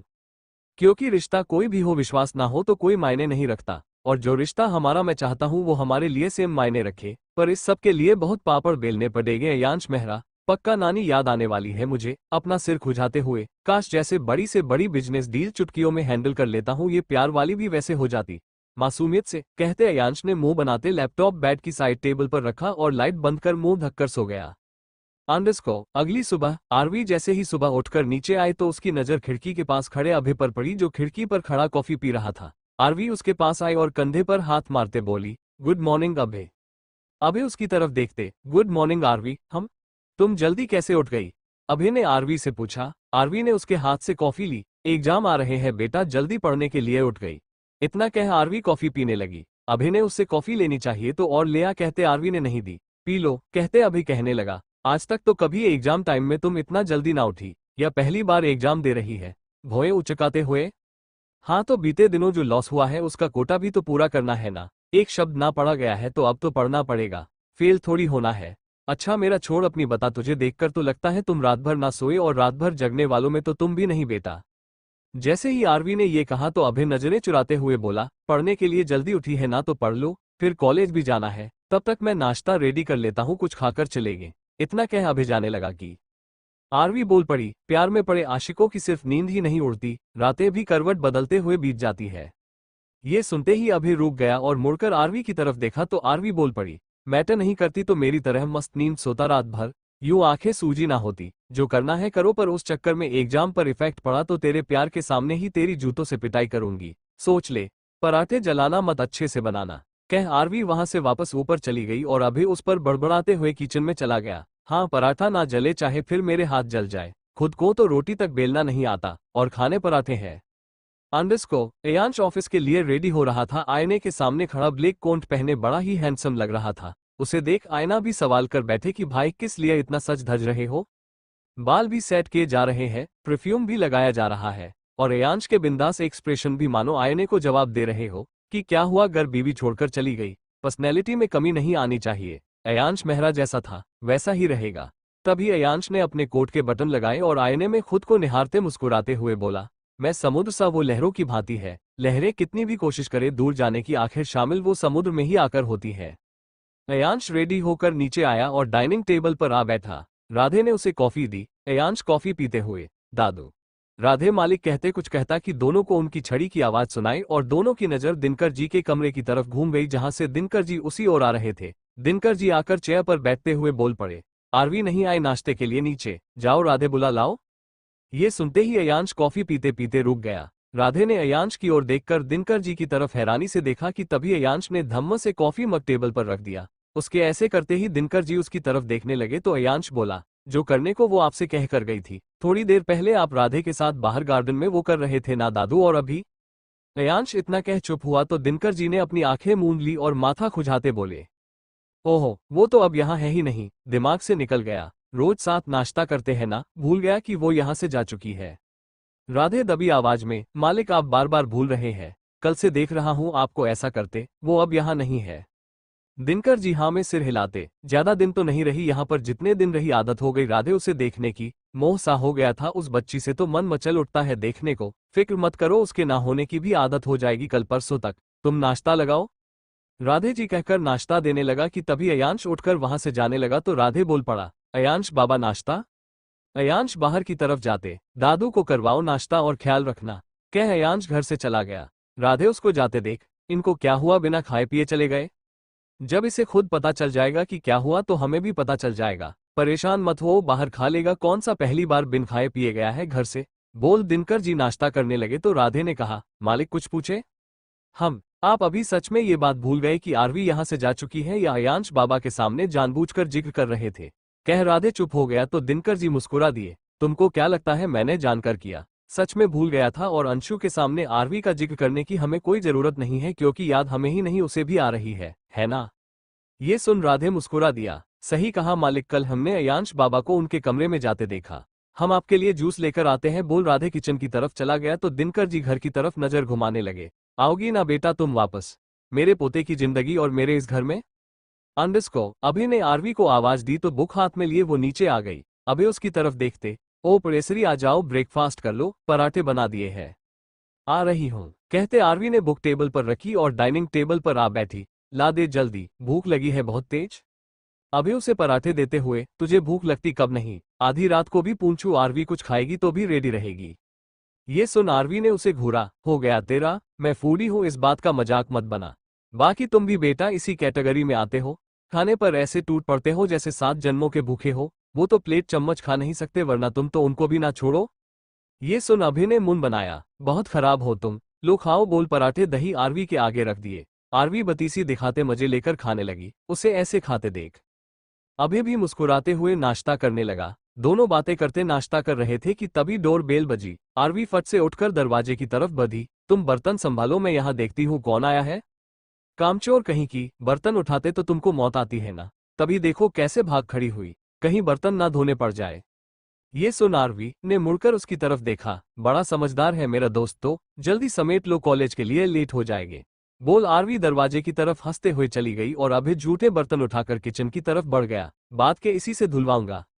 आरवी ने जैसे ही दरवाजा खोला तो सामने विनित खड़ा था। आरवी हैरान होते, विनित जी? विनित मुस्कुराते हुए, हाय हाय, आप यहाँ, मैं यहाँ। विनित इधर उधर देखते बोला तो आरवी दरवाजे से सटकर खड़ी होते, भूलवश आए हैं या किसी का ऑर्डर मानकर, और एड्रेस कहाँ से आया आपके पास, भौएं उचकाते हुए, जिस तरह के सवाल करती हो, डॉक्टर नहीं पुलिस बनना चाहिए था तुमको। डॉक्टर लोग भी सवाल करते हैं विनित जी, ताकि पेशेंट से उसकी सिचुएशन जानकर उसका इलाज अच्छे से कर सके। अब जब तक पेशेंट बताएगा नहीं बीमारी क्या है, दवा पानी कैसे देंगे डॉक्टर्स। खैर मुद्दे की बात करते हैं।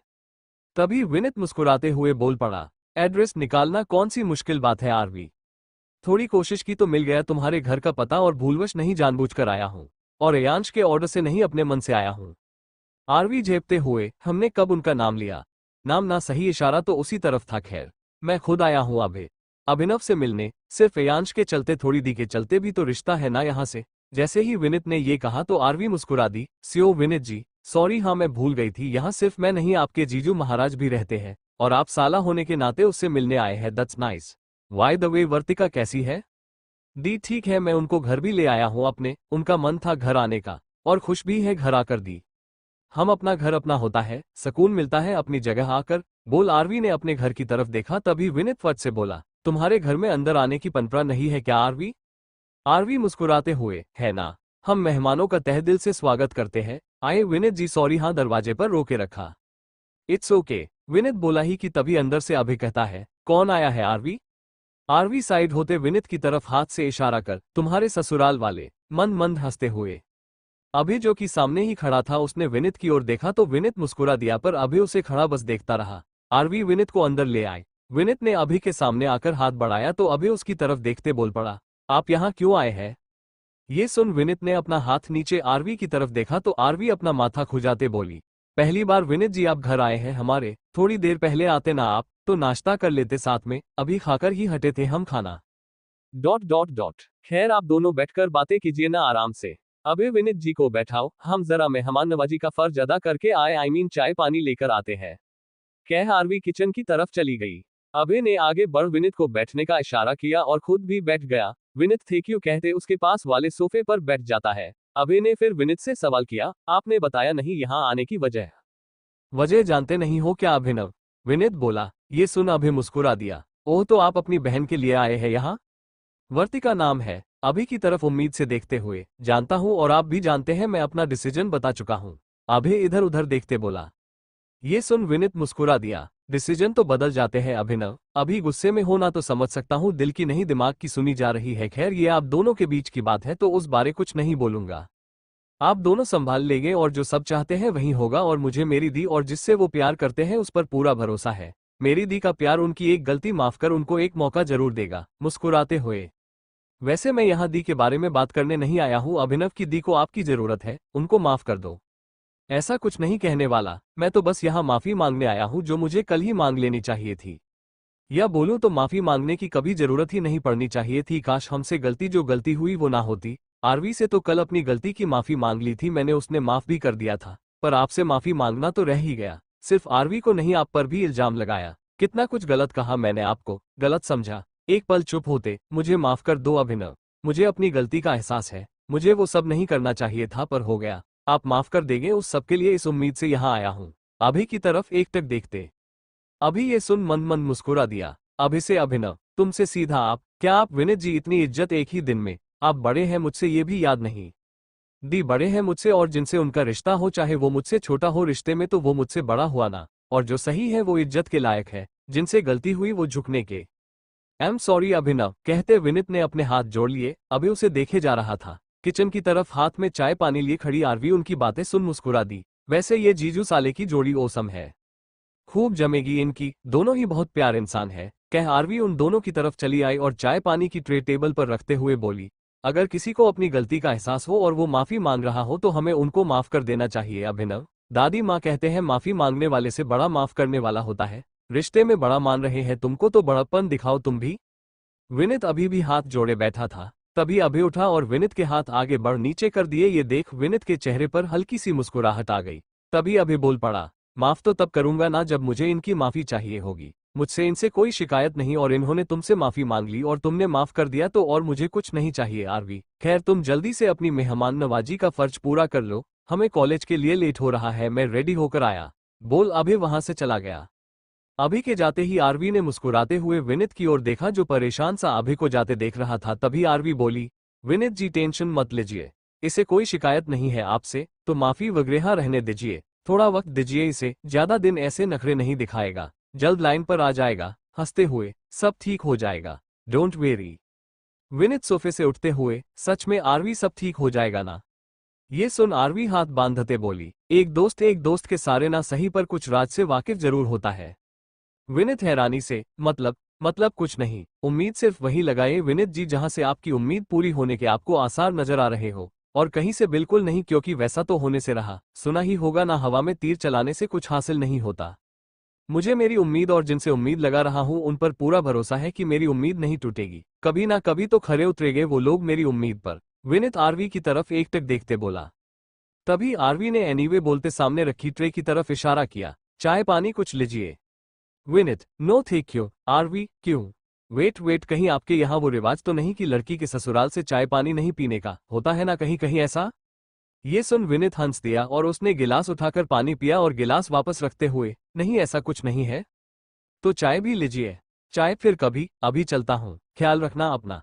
विनीत ने आरवी के कंधे पर हाथ रखा और मुस्कुराते हुए बाय बोलकर वहां से चला गया। आरवी ने चाय का कप उठाया और चुस्कियां भरते हुए, नहीं पी तो मैं पी लेती हूँ, वेस्ट थोड़ी होने दूंगी अपने हाथ की स्पेशल चाय, मुस्कुराते हुए। आरवी अभी दोनों कॉलेज पहुंचे तो सबकी नजर आरवी पर चली गई और सब सक्षम आरवी की सगाई और अयांश आरवी की शादी को लेकर बातें करने लगे। मतलब सक्षम और अयांश दोनों का नाम लिया जा रहा था और साथ में आरवी को घुरते हुए खुसर पुसर की जा रही थी, सगाई किसी और से, शादी किसी और से।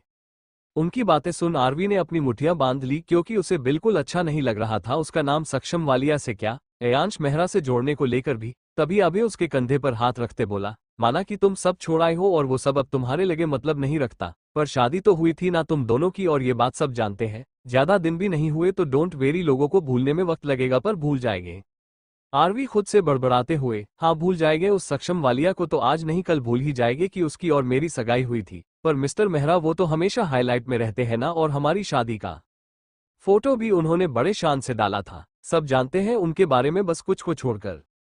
हमारे इस कॉलेज में भी मैंने उनका जिक्र सुना था बहुत ही लड़कियों के मुंह से, हालांकि हम तब तक ना मिले थे ना जानते थे उनको, कभी ध्यान देना जरूरी ही नहीं समझा, पर क्या पता था जिस बात पर हम नजर नहीं डाल रहे वो हम पर ऐसी बुरी नजर डालेंगे कि एक दिन मैं ही उनके साथ नजर आऊंगी। और ये अयांश मेहरा एक ऐसा नाम है जो सबकी जुबां पर रहता है और ऐसा जाना माना शख्स है जिसकी नजर सब पर रहती है। उन्होंने हमसे शादी की, ये बात सब जानते हैं, कैसे कि ये कोई नहीं, और ये बात ये सब इतनी भी जल्दी नहीं भूलेंगे। छोड़ाए बच गए उनसे, पर इस सब से कैसे बचे? मुंह बनाते हुए, इग्नोर करो और क्या, सबकी मेमोरी तो नहीं उड़ा सकती ना तुम?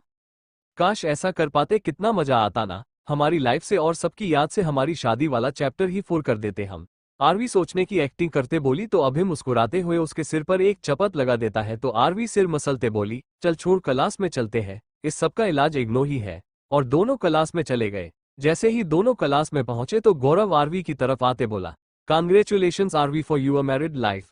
गाइस सब कांग्रेचुलेशंस बोलो आरवी चतुर्वेदी को, जो कि अब आरवी मेहरा बन चुकी है। ये सुनते ही सबने ताली बजाते आरवी को बधाई दी। तभी उनका ग्रुप आरवी को घेर लेता है और फिर आरवी से सक्षम अयांश को लेकर उससे सवाल करने लगे। गौरव भौएं उचकाते हुए बोला, ओए हम सब तुम्हारी सगाई में आए थे जो कि सक्षम वालिया से हुई थी और उसी से तुम शादी करने वाली थी, फिर दुल्हा चेंज कैसे, वो भी the great Ayansh Mehra, top businessman जिसकी कोई होड़ नहीं कर सकता है। इतने अमीर आदमी को तुमने अपना पति बना लिया, पर कैसे? जितना मुझे याद है अयांश मेहरा और सक्षम वालिया दोनों दोस्त है, तुमने ही बताया था ना, फिर एक दोस्त से सगाई दूजे से शादी। गौरव के जैसे बाकी भी आरवी से वही सब पूछने लगे। ये सब सुन आरवी खामोश खड़ी थी, उसको गुस्सा आ रहा था। तभी अभी सब पर चिल्लाते हुए बोला, स्टॉप इट गाइज, चुप हो जाओ तुम सब। गौरव, अरे अभी हम तो बस जानना चाहते हैं, आरवी ने हमें अपनी सगाई में तो बुलाया था पर शादी में नहीं, तुमने भी नहीं बताया, तुमसे भी तो पूछा था। तभी आरवी बोल पड़ी, तो मैं बताती हूं ना। ये सुनते ही सबने आरवी की तरफ देखा जो मुस्कुरा रही थी। तभी सबकी तरफ देखते आरवी बोली, गाइज आप सब जानते हैं ना अयांश मेहरा को, अभी तुम बोले ना कि उनकी होड़ कोई नहीं कर सकता है, तो मेरे सामने दो ऑप्शन थे, सक्षम वालिया और अयांश मेहरा, तो आप सब भी जानते हैं ना बेटर ऑप्शन, सो मैंने वही चुन लिया और शादी कर ली top businessman the great Ayansh Mehra से, जिस पर हजारों सक्षम वालिया और उनसे हुई सगाई कुर्बान। कंधे उचकाते हुए ये सुन अभी आरवी को घूरने लगा कि तभी गौरव के साथ खड़ी नीरा बोल पड़ी, मतलब आरवी तुमने प्यार से ज्यादा पैसे को इम्पोर्टेंट समझा? हाँ तो पैसा प्यार से जरूरी ही होता है, सब पैसों को इम्पोर्टेंट समझते हैं, तो मैंने भी समझ लिया। और गाइस प्यार तो किसी से भी कभी भी कर सकते हैं, है ना? पैसा हाई स्टेटस सबके पास नहीं होता ना। आरवी ने सबकी तरफ देखते बोला, तो सब चुप हो गए और एक दूजे की ओर देखने लगे। तभी नीरा फिर बोल पड़ी, मुझे भी ऐसा ही लगा था, और अयांश मेहरा को कौन छोड़ना चाहेगा?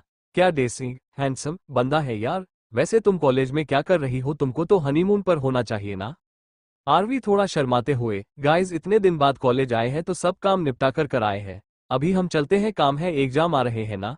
मेरे हस्बैंड चाहते हैं कि जल्द मैं डॉक्टर बन जाऊं, फिर वो बिजनेसमैन में डॉक्टर, हमारी जोड़ी और भी बेस्ट लगेगी। डोंट वेरी, तुम सबको शादी में नहीं बुलाया पर जल्द पार्टी दूंगी, ओके। इतना कह चलो अभी हम लाइब्रेरी होकर आते हैं, बोलते अभी का हाथ पकड़कर आरवी वहां से चली गई और सब एक दूसरे की तरफ देखते रह गए। आरवी अभी के साथ लाइब्रेरी की तरफ बढ़ रही थी कि अभय अपना हाथ छुड़ाते बोला, ये सब क्या था। आरवी उसकी तरफ मुड़ते, उन सबसे बचने की बेस्ट टेक्निक, सवालों का ऐसा जवाब दो कि फिर सवाल ही ना उठे, समझे। अभय आरवी के सामने हाथ जोड़ सिर झुकाते हुए, धन्य हो देवी आपका जवाब नहीं, समझ गया, सांप भी मर जाए और लाठी भी ना टूटे ये तुझे करना अच्छे से आता है, सच बता नहीं सकते थे तो ऐसा बोल, सबका मुंह बंद कर दिया। हम और क्या करती यार, अब उनके साथ खुद की इज्जत की धज्जियां तो नहीं उड़ा सकते ना, और हमें हमारी इज्जत से बहुत प्यार है। तो जो समझ आया और सही लगा वो कह डाला, आई थिंक फिर सवाल ना उठे।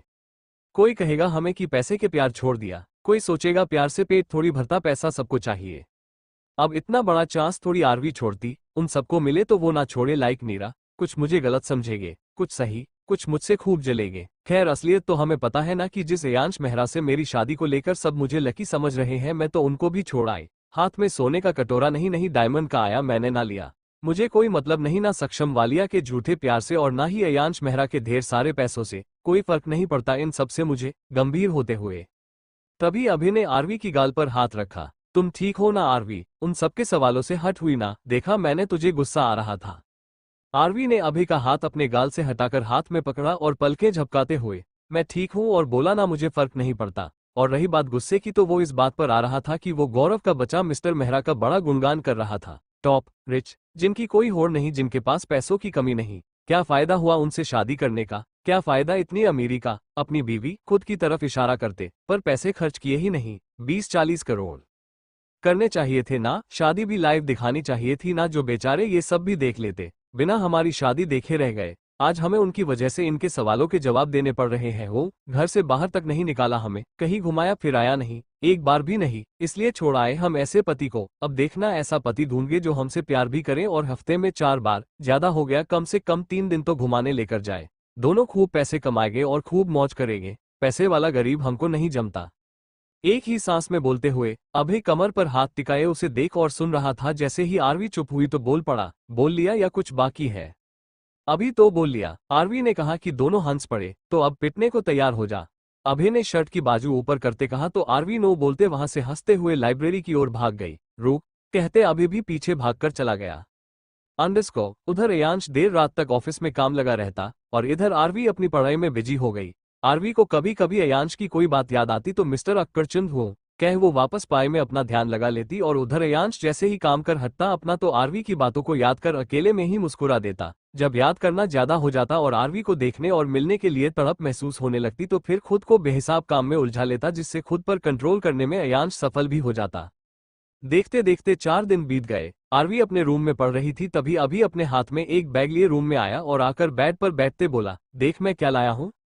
दिखा तभी देखूंगी ना, आरवी बुक छोड़ते बोली तो अभि ने पहले तो घूरा और फिर मुस्कुराते हुए बैग आरवी के हाथ में थमा दिए। आरवी ने बैग में हाथ मारा और खुश होते बोला, फोन। हाँ फोन, वो भी हम दोनों के। अभि ने आरवी के हाथों दोनों बॉक्स लेकर उसके सामने हिलाते हुए बोला, सेम टू सेम कहते आरवी ने उसके हाथ से दोनों बॉक्स फिर अपने हाथ में ले लिए। हाँ सेम, अब हम दोनों के पास फोन नहीं थे, तेरे उस खड़ूस पति के हाथों हम दोनों के फोन की बलि जो चढ़ चुकी थी, और फोन तो चाहिए ना हमें तो ले आया, और सेम इसलिए कि हम दोनों में लड़ाई ना हो। बोलते अभी बॉक्स से फोन निकालने लगा। ये सुन आरवी हंस दी और अभी का कंधा थपथपाते हुए, शाबाश बहुत अच्छा काम किया, काफी समझदार हो गए हो तुम, अच्छा किया फोन ले आए। इतने दिन तो नहीं पर पाई में जरूरत महसूस हो रही थी इसकी, पर सिम कार्ड, भौएं उचकाते हुए अभी ने अपनी जैकेट से सिम कार्ड निकाले, है ना, वो भी नए नंबर के साथ। ये सुन आरवी खुश हो गई, सही किया, नए नंबर ही चाहिए थे। नो किचकिच नो स्यापा, जिनको हमें कांटेक्ट करना होगा ऐड कर लेंगे, है ना। हम समझ रहा हूं जो तुम कहना चाहती हो, अभी बोला और दोनों ने अपने फोन चालू किए। आरवी ने फट से अभी के साथ एक सेल्फी ले ली, देखना अच्छी आई है ना। हाँ मेरी ज्यादा अच्छी आई है, अभी बोला तो आरवी उसे घूरती है और फिर धीरे से बोलती है, ओए घर पर फोन लगाना, बात नहीं कर सकती, सुन तो सकती हूँ ना। अभि ने हम कहा और चाचू के फोन पर फोन लगाया। अभि ने चाचू से बात कर दादी माँ से बात की, जैसे ही बात कर अभि ने फोन कट किया, आरवी की आंख छलक गई तो अभि ने उसे अपने गले से लगा लिया। तभी वो अपनी आंखें पौंछ हंसते हुए बोली, चाची का स्पीकर बैकग्राउंड में चालू ही रहता है। पर तुझे चाचू और दादी माँ की आवाज तो सुन गई ना? दोनों पहले से अच्छे से बात कर रहे हैं मुझसे, खासकर दादी माँ। हाँ चाचू, दादी माँ की सुन गई, चाची ने खुद सुना दी, बस वो मालती की बच्ची रह गई, पर कोई ना, जब मिलूंगी उनसे तो सब अच्छे से बात करेंगे, देखना तुम। आरवी बोली तो अभि ने कंधे पर हाथ रखते, हाँ चल अब पढ़ाई कर, मैं भी जाता हूँ, साथ बैठे तो पड़ेंगे, कम बातें ज्यादा करेंगे जो कि हमें नहीं करनी एग्जाम टाइम। इतना कह अभि वहां से चला गया और आरवी वापस अपनी पढ़ाई में लग गई। अगले दिन वर्तिका अपने रूम में बेड से सटकर बैठी थी, तभी विनित आ गया। दी, आज सोना नहीं क्या? वर्तिका उसकी तरफ देखते, अभी नहीं, पर थोड़ी देर में सो जाऊंगी वीनू, तुम चिंता मत करो, मैं ठीक हूँ, जाकर तुम भी रेस्ट करो, मुस्कुराते हुए। तभी विनित ने अपने पीछे से एक बैग निकाला और वर्तिका की तरफ बढ़ा दिया। वर्तिका ने चेक किया तो उसमें फोन था। विनित मुस्कुराते वर्तिका के सामने बैठते हुए, नया फोन दी, काम आएगा, चालू भी कर दिया, बस आप यूज कर लेना। वर्तिका ने विनित की गाल को छुआ और थैंक यू कहते मुस्कुरा दी। विनित वर्तिका के गले जा लगा, थैंक यू नहीं, मुझे बस मेरी दी खुश चाहिए। वर्तिका ने विनित का प्यार से सिर सहलाया। विनित वर्तिका से अलग हुआ और खड़े होते बोला, दी मैं यही हूँ, बाहर काम कर रहा हूँ कुछ, ऑफिस में तो आने से मना कर रखा है हमारे बॉस ने, तो घर से ही कुछ काम हैंडल कर लूँ वरना ऑफिस से नाता टूट जाएगा मेरा। हंसते हुए, कोई भी जरूरत हो तो आवाज दे देना या कॉल कर देना, okay? Night mode, okay. Vineet वहां से जाने लगा कि तभी रुकते हुए वर्तिका की तरफ देखता है जो फोन के बॉक्स को साइड में रख रही थी। तभी विनित बोला, दी इसमें अभिनव का नंबर भी है, चाहो तो बात कर सकते हो आप, अच्छा लगेगा। इतना बोल विनित चला गया। वर्तिका ने बॉक्स से फोन निकाला और कॉन्टैक्ट लिस्ट खोली तो सबसे ऊपर अभिनव का नंबर सेव था, जिसे देख वर्तिका मुस्कुरा दी और अभिनव को कॉल लगाने लगी। तभी उसके हाथ रुक गए। फोन करूंगी तो उठाएगा क्या? गुस्सा है बात नहीं की तो? 11 बज रहे हैं, सो गया होगा तो? अभी रहने देती हूँ, बाद में देखूंगी, कहते वर्तिका ने फोन साइड में रख दिया और लेट गई, पर 5 मिनट बाद फिर फोन उठा लिया और अभि को कॉल लगा दिया और अपनी आंखें भी मूंद ली।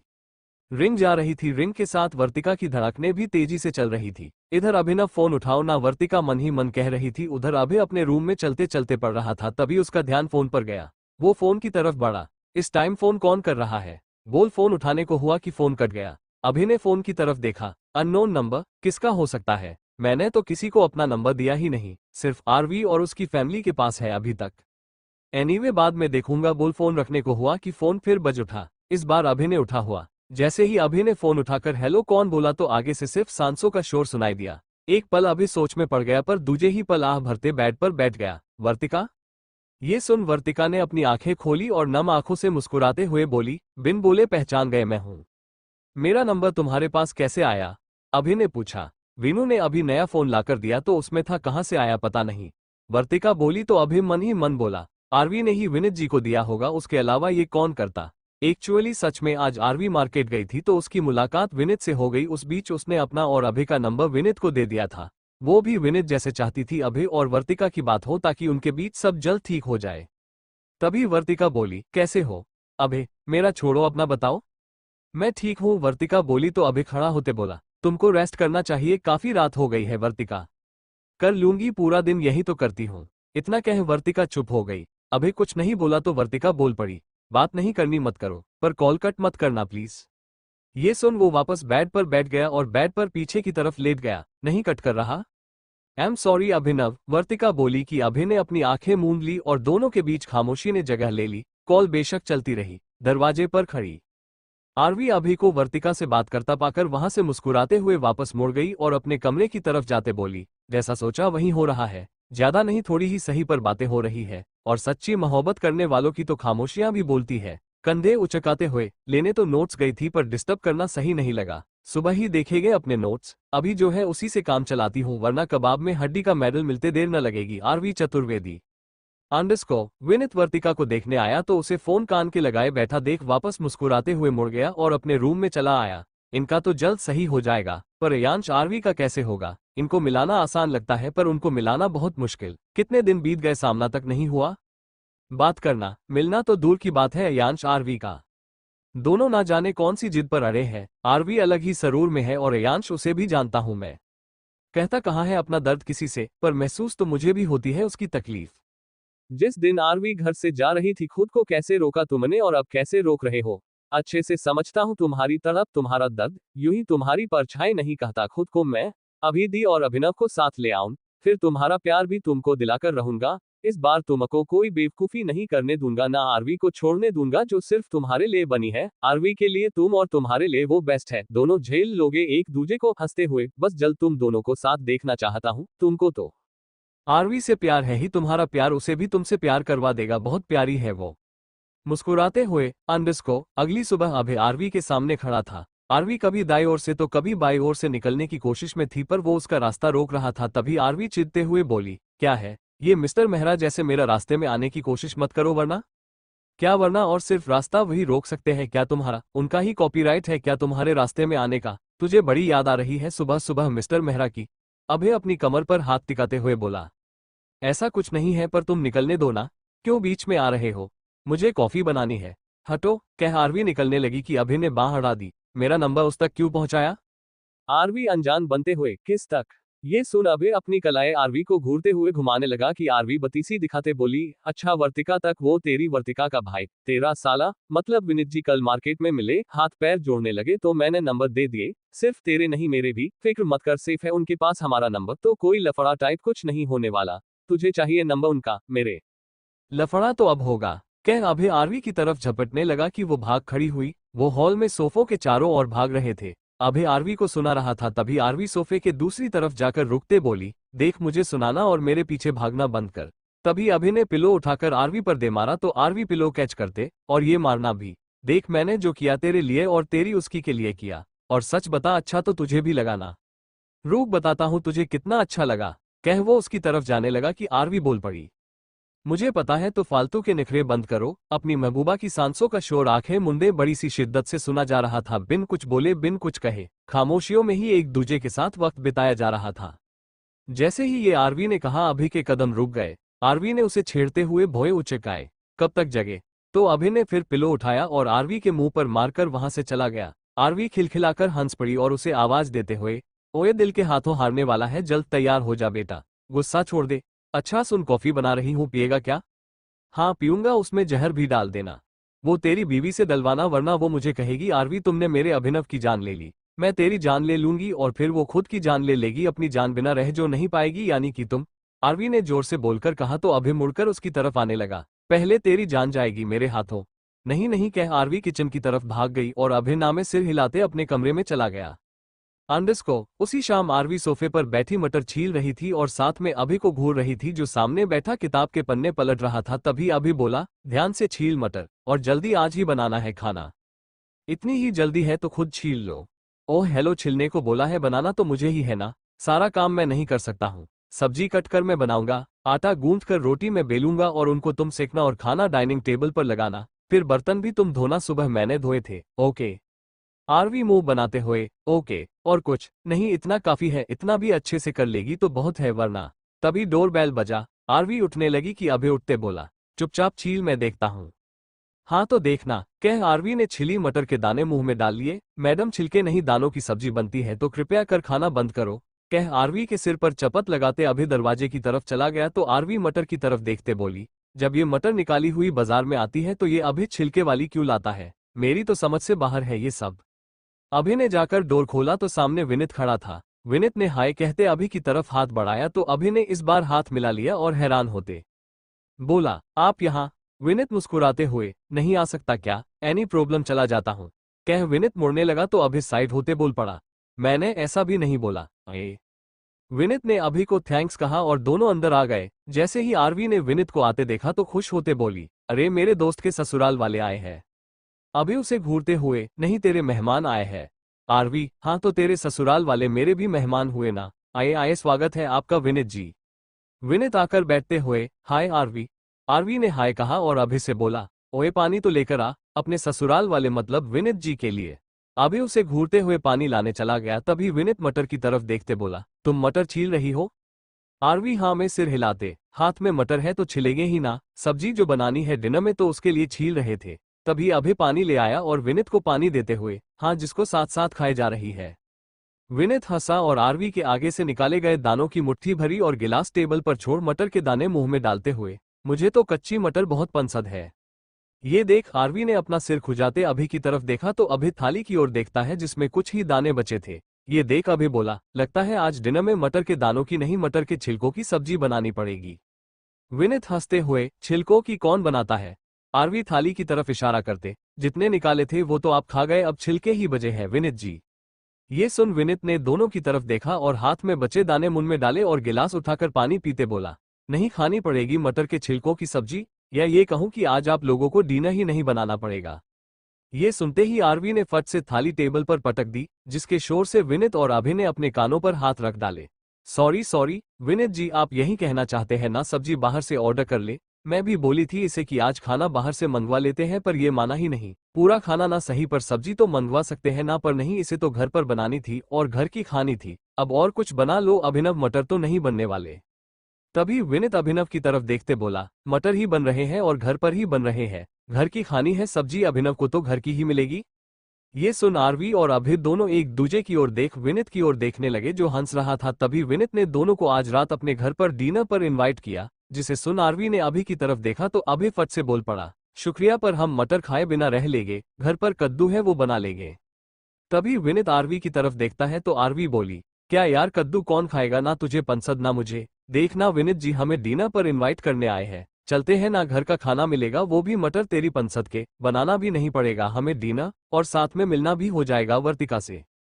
आरवी बोल रही थी कि अभि ने अपना हाथ आगे कर दिया, बस कर आरवी, मुझे नहीं जाना ना डिनर पर ना किसी से मिलना, समझी तुम? और तुम तो डिसाइड कर चुकी थी ना, तुम बीच में नहीं आओगी, फिर इनके साथ मिलकर क्यों कोशिश में लगी हो बताओ? अपने काम से काम रखो ना। चिल्लाते हुए ये सुन आरवी सोफे से उठ गई, पहली बात अपने में बीच में नहीं आए, साइड से किया जो किया हमने, और ठीक है मैं अपने काम से काम रखती हूँ, नहीं जाना मत जाओ, कर दो मना, और हाँ मैं कद्दू नहीं खाऊंगी बोल टेबल पर रखी बुक्स उठाकर आरवी गुस्से में वहां से ऊपर अपने कमरे में चली गई। ये देख अभि ने अपना सिर पकड़ लिया, तभी विनित उठकर अभि के पास आया और उसके कंधे पर हाथ रखा। अभिनव? अभि ने विनित की तरफ देखा जो बड़ी ही उम्मीद से उसकी तरफ देख रहा था। अभि उसका हाथ अपने कंधे से हटाते हुए, आप जाइए विनित जी। जा रहा हूँ, इंतजार करूंगा कि आप दोनों डिनर पर मेरे घर आओगे। मन से चाहता हूं कि आओ, आपको मुझसे कोई शिकायत नहीं है, आप माफ कर चुके हैं तो आप जरूर आएंगे। और हाँ आरवी ने कुछ नहीं किया, मैंने बस साथ मांगा, बस उसका। ना वो और ना मैं आपके और दी के बीच आ रहे हैं, चाहते भी नहीं बीच में आना। फोन नंबर दिया, बस दी को मर्जी उनकी थी आपको कॉल करना और आपकी भी कि आप उनसे बात करें ना करें। मैं सिर्फ डिनर पर इन्वाइट करने आया हूँ, वहां भी मर्जी आपकी ही होगी, आप मिलकर बात करें या ना करें कोई फौज नहीं करेगा। हम बस कोशिश कर रहे हैं, उस कोशिश को सफल बनाना तो आप दोनों के हाथ में है ना। इतना कह विनित वहां से चला गया और अभि सिर पकड़कर अपना सोफे पर धम्म से बैठ गया। अंडरस्को थोड़ी देर बाद अभि आरवी के कमरे में गया तो देखा उसने बेड के पिलोज रूम में फेंक रखे थे। अभि दरवाजे पर खड़ा हाथ में लिए मटर के दानों को खाते हुए बोला, तुझे सच में कद्दू नहीं खाने? आरवी जो बुक हाथ में लिए कमरे में इधर उधर चल रही थी उसने अभि की तरफ ध्यान ना दिया।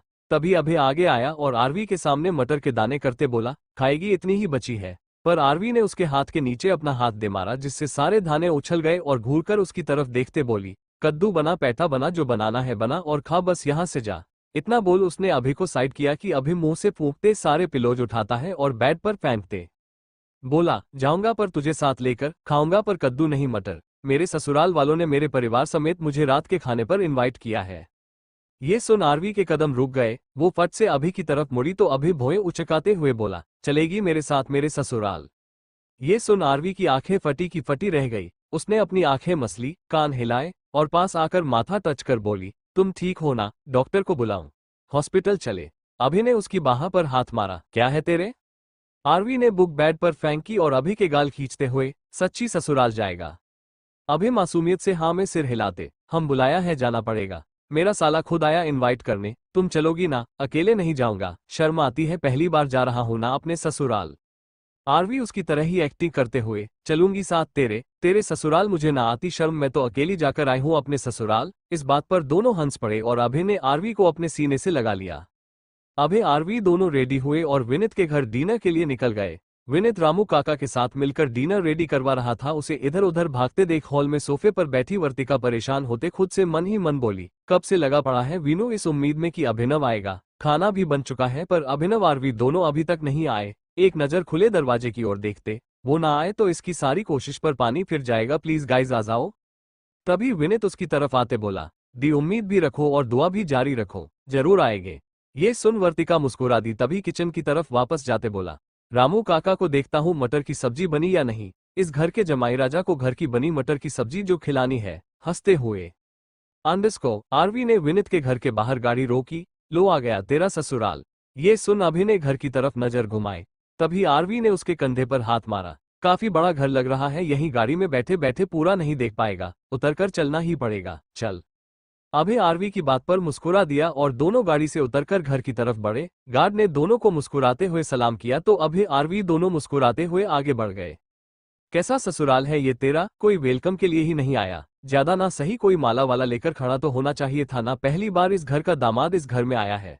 आरवी इधर उधर देखते बोली तो अभय ने उसके सिर पर चपत लगाई। बारात लेकर नहीं आया हूँ, सिर्फ डिनर के लिए आया हूँ। बात तो ऐसे कर रही है जैसे तेरे ससुराल में सब तेरे स्वागत के लिए फूलों की माला लिए कतारबद्ध खड़े थे।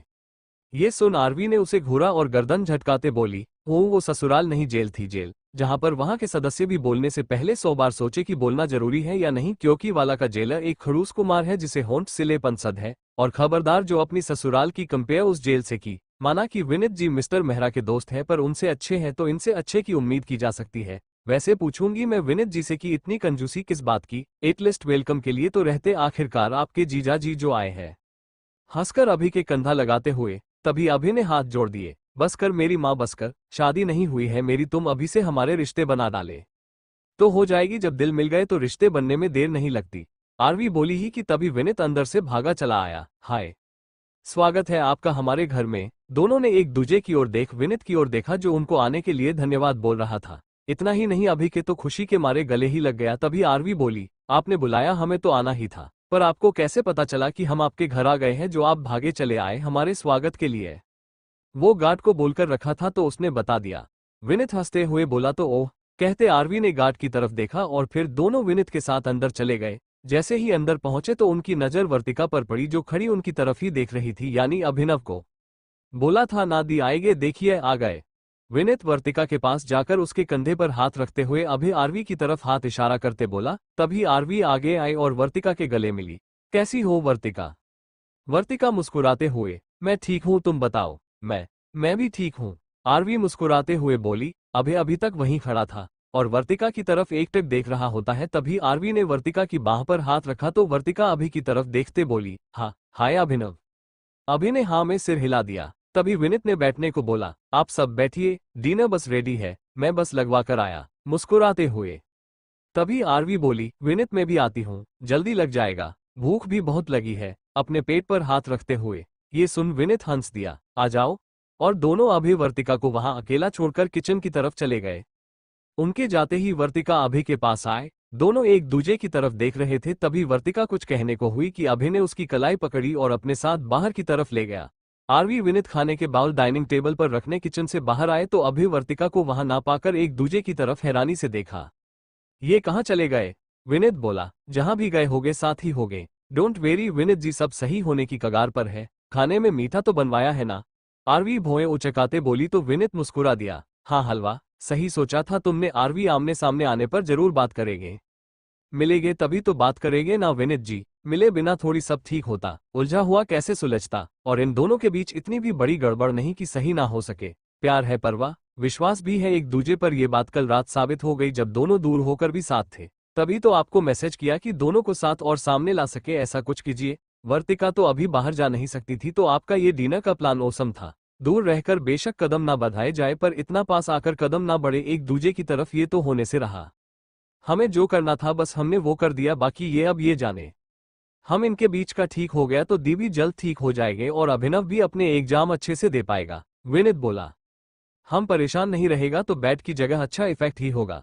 आरवी मुस्कुराते हुए बोली। तभी विनित बोला, आरवी अगर सच में ऐसे दो लोगों का सामना हो जाए जो एक दूजे से मिलना ना चाहते हो, सामने आकर बात तो करेंगे ही ना, वहां भी उलझा सुलझ सकता है ना? ये सुन आरवी ने तेई नजरों से विनित को देखा तो विनित नजरें चुराने लगा। तभी आरवी उसे घूरते ही बोली, मेरी बात मुझ पर ही वाह विनित जी, ये जो लॉजिक है ये सब जगह लागू नहीं होता। इंसानों के लिए कहा है मैंने, ये ना कि दूसरी प्रजाति वालों के लिए। समझे आप? तो फालतू में दिमाग के घोड़े मत दौड़ाए, कुछ नहीं होने वाला। जो खिचड़ी आप पकाने की कोशिश में है ना, रहने दीजिए, बिकॉज आई डोंट लाइक खिचड़ी, मुझे हलवा खाना है, चलिए। कह आरवी डाइनिंग टेबल की तरफ बढ़ गई। विनित भी मुस्कुराते हुए पीछे चल दिया। आंडिस को अभि वर्तिका को बाहर लोन में लेकर चला गया, जहां कोई नहीं था। वहां जाकर अभि ने वर्तिका का हाथ छोड़ दिया। अभि की वर्तिका की तरफ पीठ थी। तभी अभिनव कहते वर्तिका अपना हाथ अभि के कंधे पर रखने को हुई कि अभि बोल पड़ा, क्यों किया तुमने ऐसा वर्तिका, क्यों? वर्तिका ने अपना हाथ वापस खींच लिया। एक बार तो सोचा होता, मुझसे पूछा होता, मैं बताता ना तुमको कि जैसा तुम सोच रही हो ऐसा कुछ नहीं है। मुझे आरवी के साथ एक पल रुकते हुए, हाँ स्पेशल है वो मेरे लिए। प्यार करता हूं मैं उससे, उसकी जगह कोई नहीं ले सकता मेरी लाइफ में, ना मैं कभी किसी को दे सकता हूं। वो दोस्त है मेरी, तो उस नाते से मेरा अटैचमेंट है आरवी के साथ, ना कि वैसा जैसे तुमको लगा वो मेरी फ्रेंड है, ना कि प्यार। वर्तिका, उसकी जगह अलग, तुम्हारी अलग है मेरी लाइफ में। तुम दोनों को खास माना है मैंने, जो रिश्ता है उसके चलते। प्यार मैंने तुमसे किया था और तुमसे ही करता हूँ। थोड़ा सा विश्वास रखा होता मुझ पर, मेरे प्यार पर, या अपनी पंसद पर। कहते अभि वर्तिका की तरफ मुड़ा जिसकी आंखों से आंसू बह रहे थे। वो देख अभि ने अपनी आंखें मूंद ली और आंखें बंद किए ही बोला, हाँ ये सही है, बहा लो आंसू। तभी वर्तिका बोली, हो गई गलती अभिनव, और गलती मान भी तो रही हूं ना। अभि ने आंखें खोली तो उसकी आंखें नम थी। सोचकर देखो उस गलती की वजह से क्या हुआ है। हम दूर ही नहीं हुए और भी प्रॉब्लम बढ़ी है वर्तिका, औरों के बीच भी गलतफहमियां हुई है, औरों ने भी सहा है, और मुझ पर क्या बीती एहसास है तुमको। सोचकर देखो अगर तुमको कुछ हो जाता तो मेरी पूरी जिंदगी कैसे गुजरती। इतना तो जान ही चुकी होगी ना अभी तक मुझे कि मैं अगर दोस्त की जगह किसी और को नहीं दे सकता तो तुम्हारी जगह भी नहीं देता। गुस्सा जताते हुए ये सुन वर्तिका के कदम पीछे की तरफ लड़खड़ा गए और वो अभि की तरफ देखते बोली, तुम्हारा गुस्सा जायज है अभिनव, समझ सकती हूँ प्यार का दूर जाना महसूस तो मैंने भी किया है। आगे से नहीं होगी ऐसी गलती, इस बार माफ कर दो, बार बार थोड़ी सेम बेवकूफी करूंगी। बोल वर्तिका आंखों में आंसू लिए अपने कान पकड़ते हुए, am sorry Abhinav, am really sorry. तभी अभि ने अपने कदम वर्तिका की तरफ बढ़ाए और वर्तिका के हाथ नीचे कर उसके सिर से अपना सिर लगा लिया। दोनों की आंखों से आंसू बह रहे थे। तभी अभि बोला, फिर तो वैसा नहीं करोगी ना? कभी नहीं, वर्तिका ने सिसकते हुए कहा कि अभि ने उसे अपने करीब कर अपने गले से लगा लिया। वर्तिका भी अपनी बाहें अभि पर कस लेती है। कुछ देर दोनों एक दूजे के गले लगे रहे। आंसू तो अब भी बह रहे थे पर इस बार वजह खुशी थी। ये आंसू भी ना गजब के होते हैं, कमबख्त गम में भी बहते हैं और खुशी में भी आंखों से निकल पड़ते हैं। रंग एक जैसा होता है पर महसूस करने वाला समझ जाता है उन आंसुओं की वजह क्या है, दर्द या खुशी। तभी अभि वर्तिका से अलग हुआ और वर्तिका के चेहरे को छूते हुए बोला, एक बात बोलूं? वर्तिका ने हाँ में सिर हिलाया तो अभि मुस्कुराते हुए बोला, अब बिन बोले नहीं रह सकता और देरी बर्दाश्त से बाहर है। I love you Vartika, I really love you. ये सुन वर्तिका का चेहरा खिल गया। वो रोते रोते मुस्कुरा उठी और अभि की हथेली अपनी गाल से हटाकर चूमते हुए, आई लव यू टू अभिनव। अभि ने उसके आंसू पहुंचे और खुश होते वर्तिका का माथा चूमा और फिर दोनों गले लग गए। आरवी घर की विंडो के पास खड़ी दूर से उन दोनों को मुस्कुराते हुए देख रही थी। तभी विनित वहां आ गया। क्या कर रही हो यहाँ? आरवी बाहर की तरफ इशारा करती है तो विनित ने भी दोनों को गले मिले देखा तो खुशी से उसकी आंख छलक उठी। तभी खुद को संभाल आरवी से बोला, शर्म नहीं आ रही ऐसे चोरी छिपे उनको देख रही हो? आरवी तेई नजरों से उसे देखते हुए, ऐसा भी कुछ नहीं हो रहा है जिसे देखकर हमें शर्म आनी चाहिए। आपको शर्म आ रही है तो या तो चेहरा ढक लीजिए या चले जाइए यहाँ से। मुझे तो बिल्कुल शर्म नहीं आ रही ब्लकी, इनका प्रेम मिलन देख बड़ा अच्छा लग रहा है। मुझे भी, विनित बोला और दोनों ने हंसते हुए हाई फाई किया। तभी आरवी बाहर की तरफ देखते बोली, बुला ले इनको, खाना ठंडा हो रहा है, भूख भी बढ़ चुकी है। पक्का, हम पक्का, और वैसे भी अब तो इनका मिलना मिलाना चलता ही रहेगा, हमें भी कुछ नहीं करना पड़ेगा। बोल आरवी ने उनको आवाज दी, अब आ भी जाओ अंदर। दोनों ने जैसे ही आरवी की आवाज सुनी तो दोनों फट से दूर हो गए और थोड़ा शर्माते मुस्कुराते आरवी विनित की ओर देखते अंदर चले आए। जैसे ही अंदर आए विनित ने फट से आगे बढ़कर दोनों को हक कर लिया। अरे मैं भी, आरवी बोली और विनित के हटते ही कांग्रेचुलेशंस बोलते दोनों के गले मिली और फिर रामू काका के आवाज देने पर सब डिनर के लिए डाइनिंग टेबल की तरफ चले गए। आंडस को अयांश अपने रूम की बालकनी में रेलिंग पकड़े आसमां की तरफ चेहरा किए खड़ा था। चांदनी रात थी, आसमां में प्यारा सा चांद नजर आ रहा था जिस पर अयांश की एकटक नजर टिकी हुई थी। मध्यम सी ठंडी हवा चल रही थी जिसमें अयांश की बालकनी के सफेद पर्दे हल्के हल्के उड़ रहे होते हैं। मार्च का जाता महीना था तो रात थोड़ी ठंडी होने की वजह से अयांश को ठंड महसूस होती है, जिसके चलते उसने अपने हाथ बांध लिए पर उस जगह से नहीं हिला। उसके रूम के म्यूजिक सिस्टम में गाना बज रहा होता है, वो भी उसके ही पंसद के यानी पुराने सॉन्ग में से एक, जिसे सुनते हुए वो आरवी को याद कर रहा होता है। तो इस तरह से मेरी जिंदगी में शामिल है, तो इस तरह से मेरी जिंदगी में शामिल है, जहां भी जाऊं ये लगता है तेरी महफिल है। तो इस तरह से मेरी जिंदगी में शामिल है, यह आसमान ये बदल, ये रास्ते ये हवा, यह आसमान ये बदल, ये रास्ते ये हवा, हर एक चीज है अपनी जगह ठिकाने पे, कहीं दिनों से शिकायत नहीं जमाने से। यह जिंदगी है सफर, तू सफर की मंजिल है, जहां भी जाऊं ये लगता है तेरी महफिल है तो इस तरह से मेरी जिंदगी में शामिल है। तभी अचानक आसमां में थोड़े बादल घिर आए, जिनके बीच चांद लुका छिपी खेलने लगा। अयांश उस चांद की ये हरकतें बड़े ही गौर से देख रहा होता है। जैसे ही चांद बादलों के पीछे छिपता, अयांश के चेहरे पर गुस्से के एक्सप्रेशन चले आते। उसकी बेचैनी बढ़ने लगती कि ये क्यों छिप रहा है, सामने रहे ना। पर जैसे ही सामने आता चांद, अयांश के चेहरे पर हल्की सी मुस्कुराहट ले आता। चांद का बार बार बादलों में छिपना फिर निकलना देख अयांश इरिटेट हो गया और उस चांद को घूरते हुए बोला, किस बात का अगरूर है तुमको इतना? क्या लगता है कि मैं तड़प रहा हूं तुमको देखने के लिए? कभी नहीं। मेरा इंतजार और मेरी तड़प सिर्फ मेरे चांद के लिए है, जिसके आगे तुम्हारी कोई औकात नहीं। वो सामने हो तो तुम्हारी तरफ अयांश मेहरा रूख भी ना करे, ठहरना तो दूर की बात है। कह बालकनी के पर्दा को पीछे की तरफ झटकाते रूम में चला गया। उसके जाते ही बादल फूर हो गए और चांद साफ दिखाई पड़ने लगा। मानो अयांश का और बादलों का चले जाना उसका अगरूर पल भर में तोड़कर रख दिया, और चांद ने भी स्वीकार कर लिया हो कि अयांश के चांद के आगे वो चांद कुछ नहीं, कुछ भी नहीं। अंडरस्को 2 दिन बाद अभय हॉल में सोफे पर लेटा था, तभी आरवी उसके लिए सूप ले आए और टेबल पर रखते हुए, लो गर्मागर्म पी लो, अच्छा लगेगा। अच्छा बनाया होगा तब अच्छा लगेगा ना, अभय अलसाई सी आवाज में बोला। सेवा कर रही हूं तो सेवा ले लो बेटा, वरना तुम्हारी बीमारी ठीक करने के मुझे और भी तरीके आते है, समझा। चुपचाप उठ और ये रखा सूप जल्दी खत्म कर, फिर दवा भी लेनी है, मुझे और भी काम है। पढ़ाई के टाइम पर बीमार होकर बैठ गया, थोड़ा रुक नहीं सकता था। बोलते आरवी अपने बाल बांधते किचन की तरफ चली गई। अभी बैठते हुए, हाँ तो मैं कौन सा जानबूझकर हुआ बीमार? आरवी मुड़कर उसकी तरफ देखते, नहीं हुआ ना तो इलाज भी करवा जल्दी। तभी डोर बेल बजी, अब कौन आ गया? बोलते वो दरवाजे की तरफ बढ़ी और जैसे ही दरवाजा खोला तो पाया सामने विनित और वर्तिका खड़े थे। उनको देख आरवी मुस्कुराते हुए बोली, क्या बात है, सुबह सुबह पधारे हो महारे अंगना। ये सुन विनित वर्तिका हंस दिए, दोनों ने आरवी को हाय कहा। वर्तिका आरवी गले मिली, तभी आरवी वर्तिका की तरफ देखते बोली, आपको मैडम किसी ने बताया नहीं शादी से पहले लड़कियां ससुराल नहीं आती, या आप भूल गई? भूल गई तो बता दूं, ये आपके ससुराल का घर है। भौएं उचकाते हुए ये सुन वर्तिका ने विनित की ओर देखा तो विनित बोला, हल्का सा मुस्कुराते हुए बोला, वो मैं अभिनव से मिलने आ रहा था तो दी से बोला कि आप भी चलो दी, आप भी मिलाना, तो आरवी साथ में मैं इनको भी ले आया।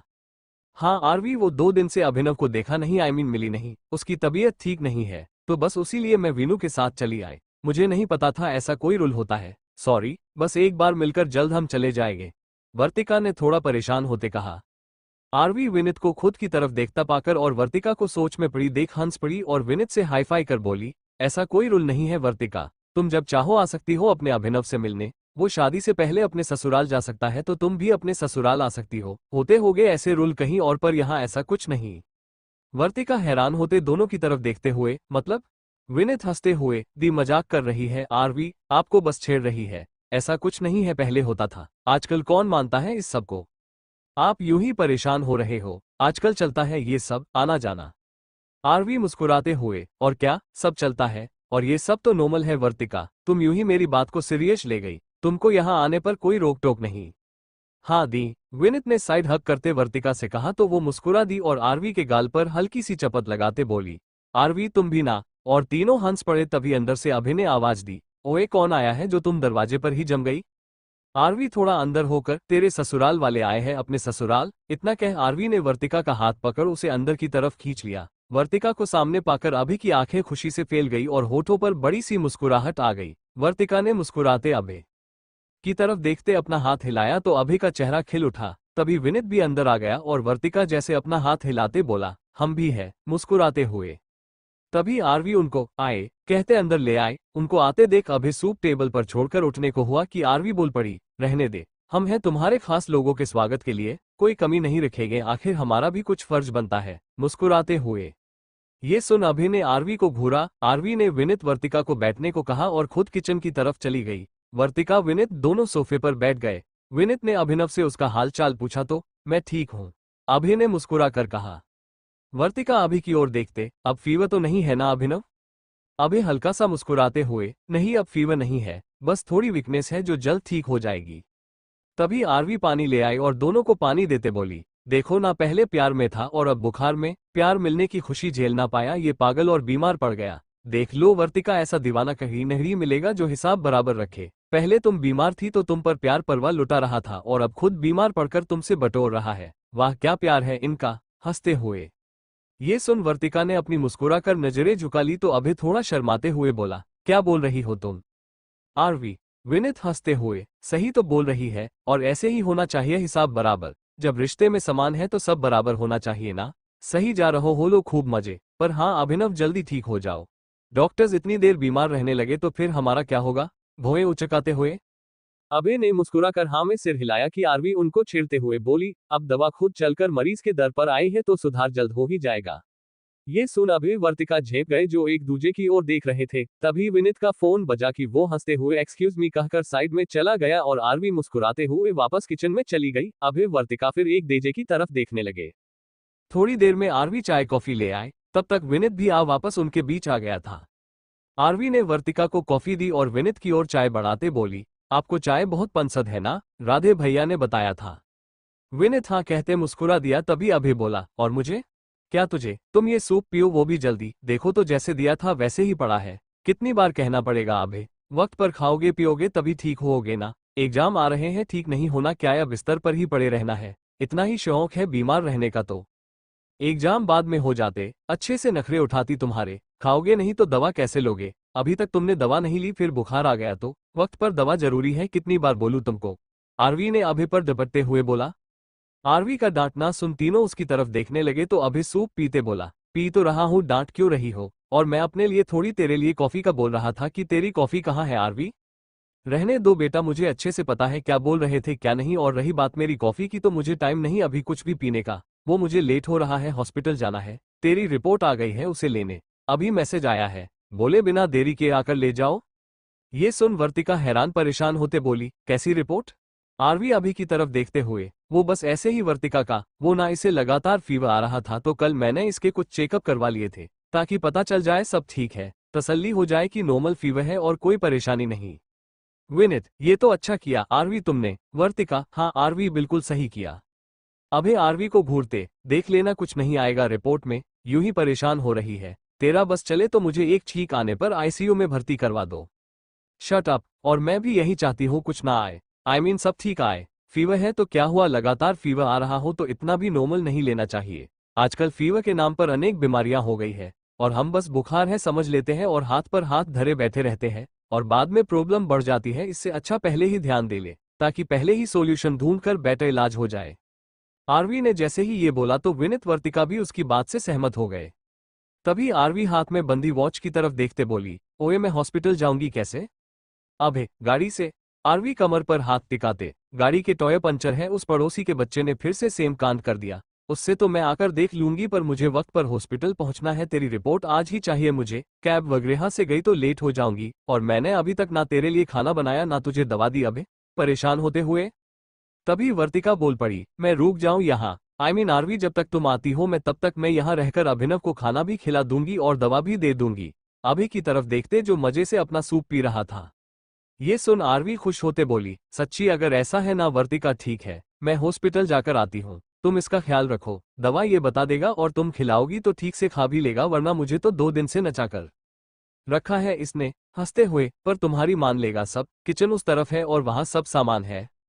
ये सुन वर्तिका हाँ में सिर हिलाते मुस्कुरा दी। तभी विनित चाय का कप छोड़ आरवी से बोला, एक प्रॉब्लम दी ने सॉल्व कर दी, दूसरी मैं कर देता हूँ। आरवी, दी के रहते अभिनव भी अकेला नहीं रहेगा, गाड़ी है मेरे पास, चलो हम रिपोर्ट लेकर आते हैं। सच में? हाँ, 2 घंटे फ्री हूँ मैं, उसके बाद मेरी मीटिंग है, फिर मैं तुमको वापस घर छोड़ दी को ड्रॉप कर लूंगा। इतने टाइम में ये काम हो जाएगा ना? विनित ने अपनी वॉच में टाइम देखते हुए कहा।